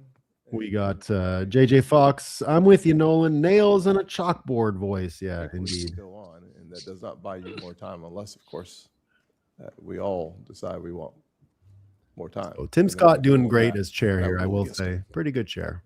Thank you, Mr. Chair. Mr. Warsh, congratulations. You can't count this as a date with Jane, particularly this one. I think probably the first hearing. Wow, they're doing it like SNL with those cue cards. I'm not going to ask you really anything. do. You can take a break and get ready for the bludgeoning on the other side. They're going to beat you till you bleed, and then they're going to beat you for bleeding. I used to do this for a living, by the way. I used to work for the Senate Banking Committee in Canada. I used to have to interview or get the senators ready to interview Mark Carney twice a year, who is the prime minister now. This was my gig for a long time. This is what I turned into a Bitcoin study years ago, but this is This is what I used to do, man. I used to be the guy. You see all these guys with the notes and everything around there. That was Yeah. my job. Yeah, pre-Bitcoin, that was my job. Yeah, you missed that, Nolan? No. I think so. It was fun for a little while. Like, there's parts of it that are interesting. You get, there's always a meal. You don't realize it. There's like a meal being served in the back. You can go get all kinds of snacks and all kinds of food. I like A meal snacks. before, meal after, depending on the timing, a meal after, which is really good because the members can, when they do all this theater, and then you go sit in the dining room, everyone eats together. So that's it was pretty good. And I don't know if it's the case in the American one, but in the Canadian one, that's the way it was. Oh, it's the way it should be. Yeah, it was pretty good, actually. You'd hear and deal with a lot of the actual business of the committee through those meetings and through those dining situations and circumstances. So it was a pretty cool thing. They get good crafty at these Senate hearings? Well, yeah, I mean, ours in Canada were probably a little less. They were much more unanimous. Everything had to be unanimous in our community. So there was way less. It was all televised, so you definitely got hamming it up for television. But it was probably less wrestling than this stuff, right? No, I meant the craft services. They got food. I was curious if they were treating you guys well there and giving you good stuff, or it was just a bunch of like box sponge garbage. No. It was a hot meal. Yeah, it was. Nice. It was somewhere between cafeteria food and home cooking. It wasn't. It wasn't bad. Yeah. There was a set. There was Applebee's. It was Applebee's. Applebee's. Yeah. There was only so many meals. But it was like beef bourguignon and turkey dinner during the holidays with everything, all the fixings. It was buffet style. Okay. And they would bring in these huge, they'd bring on all the stations. And then in the dining room, there would just be a thing of plates. Everything was, silverware and china. And if it was a morning committee, then we usually didn't do breakfast. And we would get, there'd be a thing of like cookies and muffins and croissants and coffee and all that. I like how you say croissants. Also, are you surprised that Trump hasn't pushed us forward to rename like China to like America or something, like the physical like cups and stuff? Like, let's stop calling him China. We're getting too much credit. It seems like something he'd go on. I don't know. I think that, well, why not? It's good wrestling. He's ramping up things with China. We missed it, but he was on Squawk Box this morning, a show I used to go on all the time. And on Squawk Box, he said that he was a little surprised about the ship that they interdicted yesterday in the Strait of Hormuz. That one had the precursors for ballistic missiles on it. And coming from China, that's the reason why they chose that one and not others. And so, on Squawk Box this morning, you heard Trump say that I thought I had an agreement with Xi. He sent a little gift to Iran, and I'm surprised. And so that'll definitely be one of the issues when they meet in just a couple of weeks, right? That's coming up. So, oh boy, looking forward to that. Yeah. Be some good fodder at the very least if World War III doesn't immediately erupt after. Nah, I think in the end, even looking at the incentives on China, they're starting to pressure Iran. They want the oil out, and this is not a fight they can really handle. Actually, they're they had to kill. They actually they publicly killed their radar defense engineer who scammed them, and so he's publicly dead after the failure of Venezuela and Iran for all the weapons that the Chinese have sold them. I know Fareed Zakaria, that guy on CNN. Yeah, he did a thing today where it was like, oh, China's getting stronger as a result of this. And I don't know if you've caught any of that Zeneb Runia. She's a really great commentator on the war. She had a couple of statements about it saying, so their long game was to show that nothing works and that all of their commercial relationships are terrible and that they can't be relied on because their products are Temu. And great plan. Yeah. So, I don't think China has a choice here. I think they need the oil. There's, you don't know if it's true, but I've seen videos of protests about oil and stuff like that over there, gas prices and whatnot. So I don't think they quite have that kind of flexibility here. Yeah, no, China's in trouble. I'd be curious, you've probably heard of him, and you actually remind me a lot of him in some ways with your knowledge of the world. Peter Zeihan, he was on, I remember He's very great. Yeah. interesting. I would love to see you two go at it about Bitcoin because I love hearing him, but he's very anti-Bitcoin. Yeah. But I'd Well, be he lost curious. that one. No, there, a lot of, I learned a lot from Zihan as well. I did. I've always admitted that, and I'm always happy to say that some of his books about what would happen to the world if America wasn't around, or what it would mean for China and how powerful China really is. I got a lot of that. I was a big, before he made that comment about Bitcoin on the Joe Rogan show, Right. I was a major fan. Now, I didn't change my fandom. He can be wrong about Bitcoin. Yeah. But what it did was tell me that you can't necessarily trust his information. He looks like the same as Professor Zhang or Tucker or Nick Fuentes. All of their stuff on Bitcoin doesn't look organic, and his thing didn't No. look organic either. So it makes me wonder. No, it might just be our guys. I don't know. Yeah. All right, we're done with the crying and the whining. Let's hear what they're Prices are too saying. high. I think we all know that. Our economy works for families when prices are affordable and unemployment is low.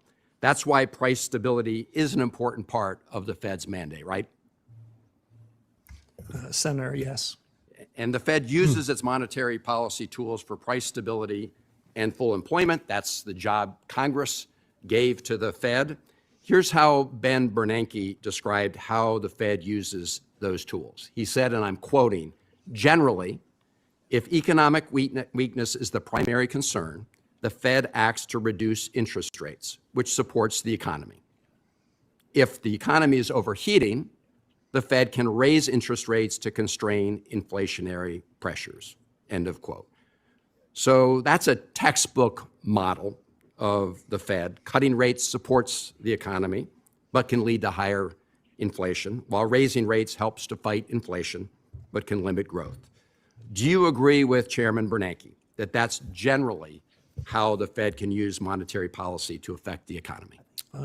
Senator, I do agree generally with that proposition, but I'll note at a moment like this, the supply side of the economy is changing dramatically. So the core of what Chairman Bernanke said is a question about what's the economy's potential.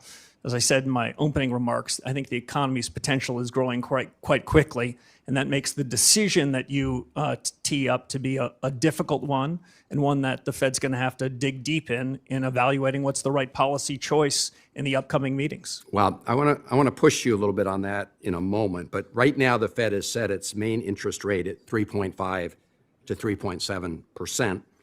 Last December, President Trump told the Wall Street Journal he wanted to cut rates to 1% and maybe lower than that by the end of this year. So just to better understand how you think about economics, in the economic model Bernanke laid out, let's say there's an economy with decent growth and no recession. If the central bank were to cut rates from 3.5 to 1% or lower, a massive cut, that would typically push prices up, right? Senator, unlike many of my colleagues, past and present, I don't believe in forward guidance. I don't believe that I should be previewing for you what a future decision might be. I think it's essential that the Fed make decisions in the room. Mr. Warsh, I'm not asking you what decision you would make. Obviously, that's going to be up to you. I'm asking you for the framework in which you think about these things. And it seems a pretty straightforward question about what would happen if we reduced interest rates by the end of this year to 1% or less. And under the Bernanke model, and I think almost every economist or most economists would say that that will drive up prices. And so that's what I'm asking you. Would you agree that that would likely drive up prices?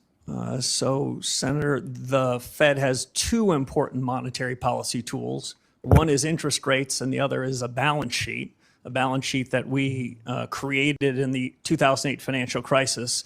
Those tools should be working in concert, not at cross purposes. So it's hard for me to isolate one variable when we'd have to have a discussion on the other. All right. But generally, sorry. Well, let me just say this was a pretty clear question about the framework in which these decisions are made. I have heard you talk about how AI may change that calculation. Yes. I will just say, and I think you know this, I mean, I have this, you know, the Financial Times pointed out the economists reject Kevin Warsh's claim that the AI boom will enable rate cuts. And I find it just implausible to suggest that by the end of this year, AI would produce such increases in productivity that it could reduce in a rate cut to below 1%, and you can't tell me that that would very likely increase prices. So, Senator, can I say two things? First, You're so stupid. Quickly. sorry. I hope so. Monetary Policy Center works with long and variable lags. Quite famously, if the Fed were to make a decision today about the conduct of policy, it's likely to find its way to the real economy 6, 9, or 12 months later. So it's difficult to judge policy today for an immediate result. And that would be my only concern about the framing of your question. Thank you, Mr. Chairman. I just, in closing, this is what concerns me, is that your views now have sort of flipped to conform with where the President of the United States is. And that's been a concern many of us have. Thank you, Mr. Chairman. Senator Kennedy? I want extra time, Mr. Chairman. I want extra time. Consider these 5 minutes a parliamentary inquiry. Professor, what's a sock puppet? I heard the reference from Senator Warren. Yeah, what earlier. is it? I'm not sure I know. I think Okay. it's that thing you stick your hand in. Yeah, kind of like this. Yes. What's a human sock puppet? Isn't a human sock puppet somebody who'll do what somebody else tells them to do? I think that's what the senator was trying to suggest. I Are you think that going was to the be innuendo. Are you going to be the president's human sock puppet? Senator, absolutely not. Are you going to be anybody's human sock puppet? No, I'm honored the president nominated me for the position, and I'll be an independent actor if confirmed as chairman of the Federal Reserve. My friend Senator Warren, and she, as my friend, suggested that, I wrote it down, you will use your power, you might use your power to bail out your friends if they get in trouble, kind of like President Biden did with Silicon Valley Bank and Signature Bank. She didn't say the last part, I just did. He didn't Are you bail gonna do them that? out. No, Senator. Biden made them suffer, man. The ethics folks, they've cleared you, but they've said you got to sell some assets. Is that right? Yes, sir. Okay. And these assets that you have, you can't just hold a yard sale, can you? No, not for most of them, sir. Okay, so it takes a reasonable period of time, right? Yes, sir. And you've promised to sell them, right? I did. And if you don't sell them, we'll know, and the ethics folks will know, right?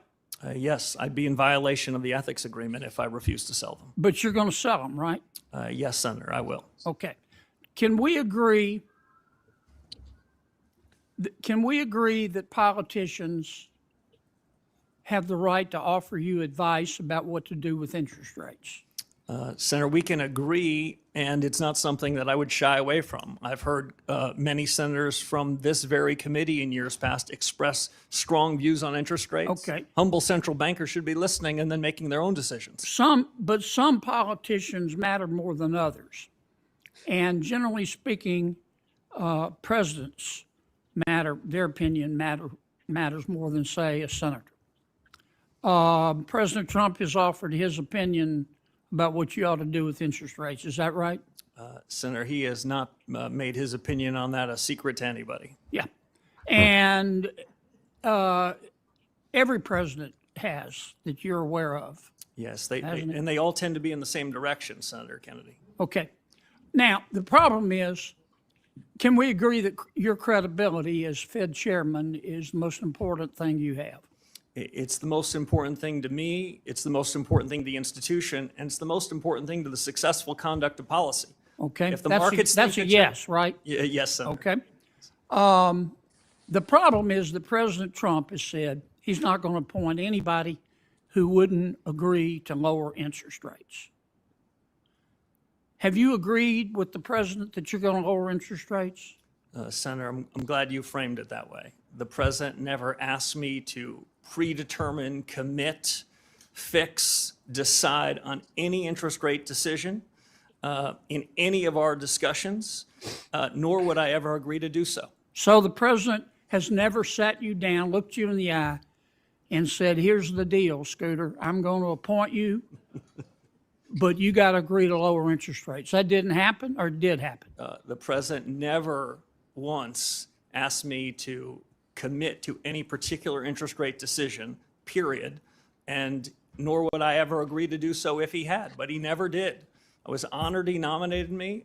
Like everyone else in the committee in the world, I've heard his view on interest rates. It sounded very similar to me to every other president in economic history that I've studied. Okay, I've got one more question because I'm about to run out of my parliamentary inquiry time. I've heard your argument the last few months about artificial intelligence has made us so productive, labor so productive that companies don't have to raise prices. Therefore, inflation isn't a problem. Therefore, rates can be cut. Do you really believe that right now? No, that is not how I would characterize the story on AI. Okay, but you've said what I just said, haven't you? I have said that this is the most disruptive moment in modern economic history in the U.S. and the world. I've said that artificial intelligence, AI, short Okay, for let me American stop you ingenuity, because can have a big the effect. chair's going to cut me off. Oops, sorry. Here's my worry, that a lot of this stuff about artificial intelligence making us more productive is a bunch of hype by people who want to sell stock in an IPO. Okay, I'd be careful there. Yeah. Thank you, Mr. Chairman. I'll get to my 5 minutes in a little bit. So you come back about midnight, sir, and we'll go ahead and start all over again. Brand new day, sir, brand new day. Thank you for your patience. Senator Thank you. Cortez Masto. Thank you. Mr. Warsh, thank you for taking the time with me. I appreciate meeting with you. Congratulations on this nomination, and welcome to all your family, friends who are here. Let me talk to you about a couple of things. It's really around economic theory, and we have talked a little bit about this when we were meeting. Inflation has been above the Fed's target for 5 years. Would you agree with that?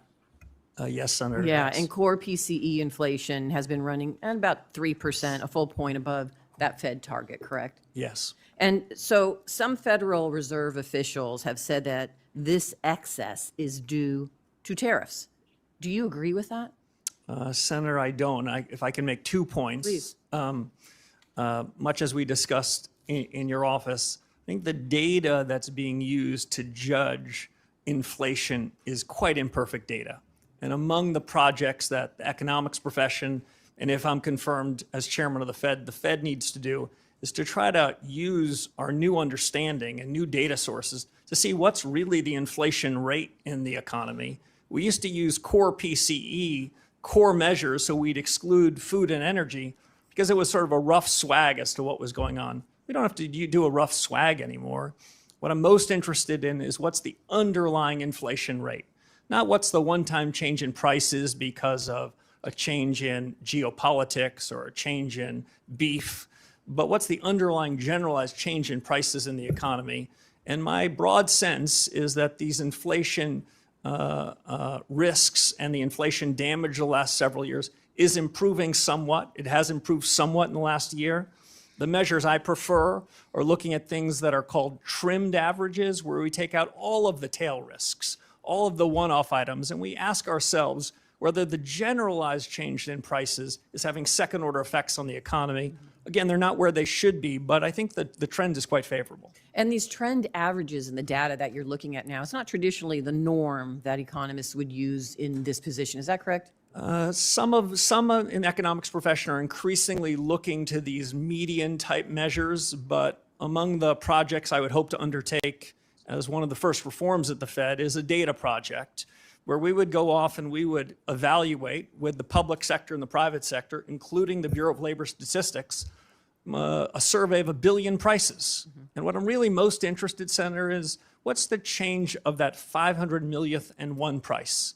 because that's inflation. That's a change in the generalized level. In a market economy, prices change all the time, and I don't want to be confused by that. I want to know what inflation really is, and I still think there's some work to do. And I respect, listen, I'm listening to you today and talking with you. I respect you truly believe as an economist and a theorist in this theory, in what you are talking to us today about, which is traditionally not the norm.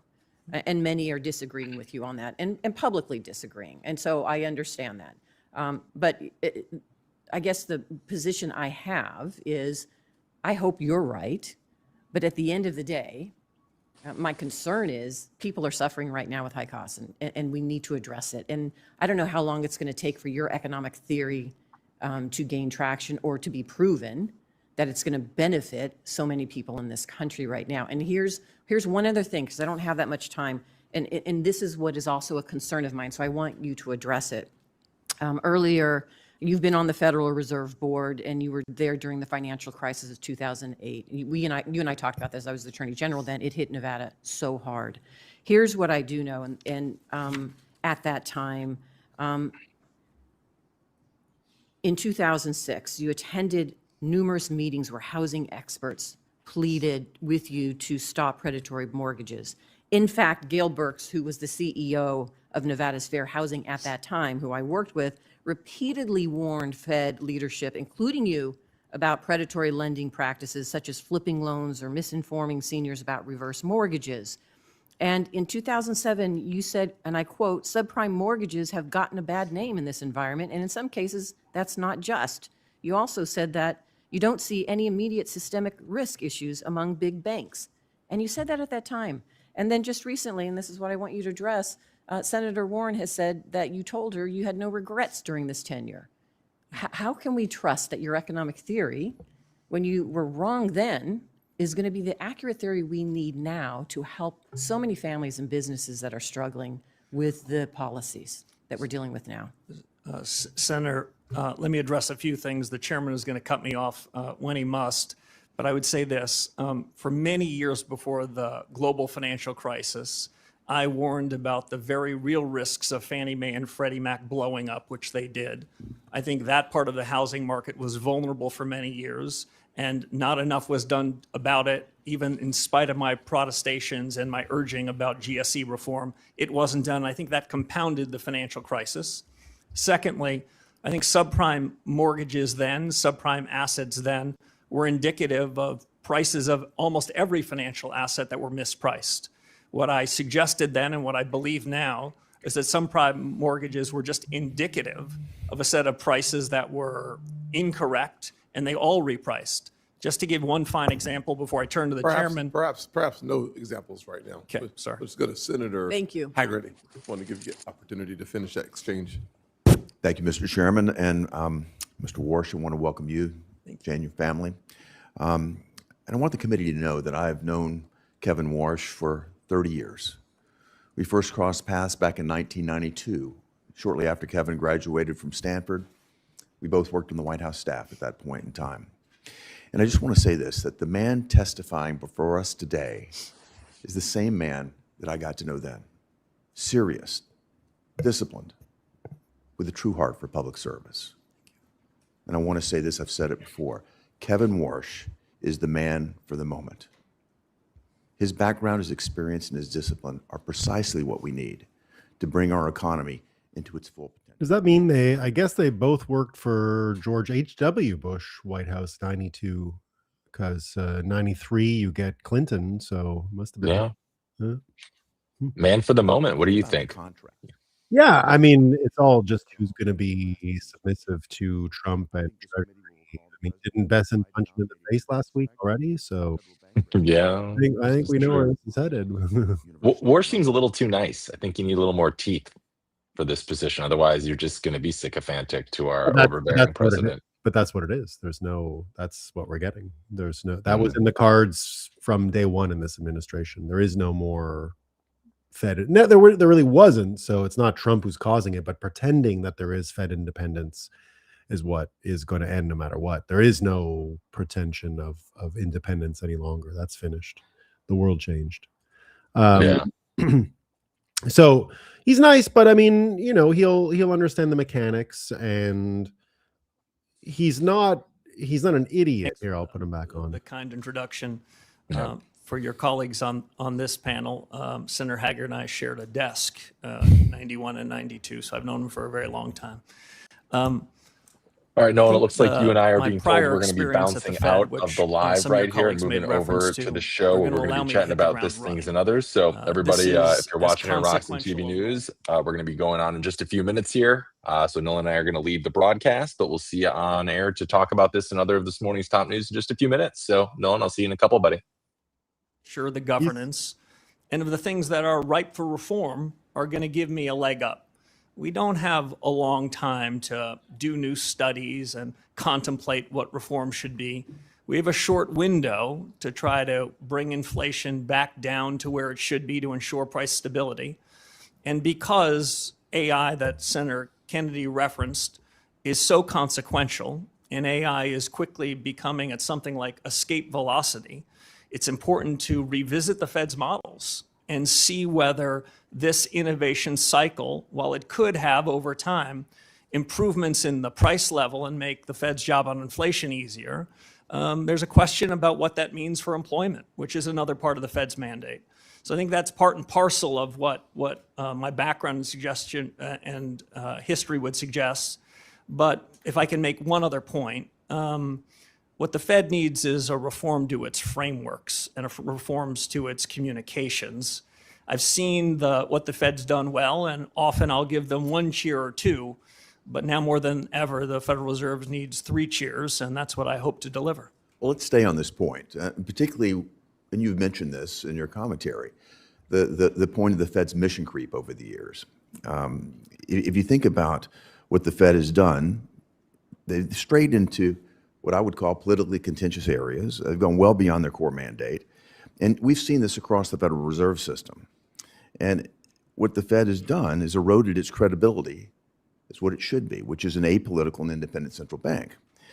In bank regulation and supervision, the Fed's focused on non-material and often politically charged areas. I'm thinking about climate change policy here.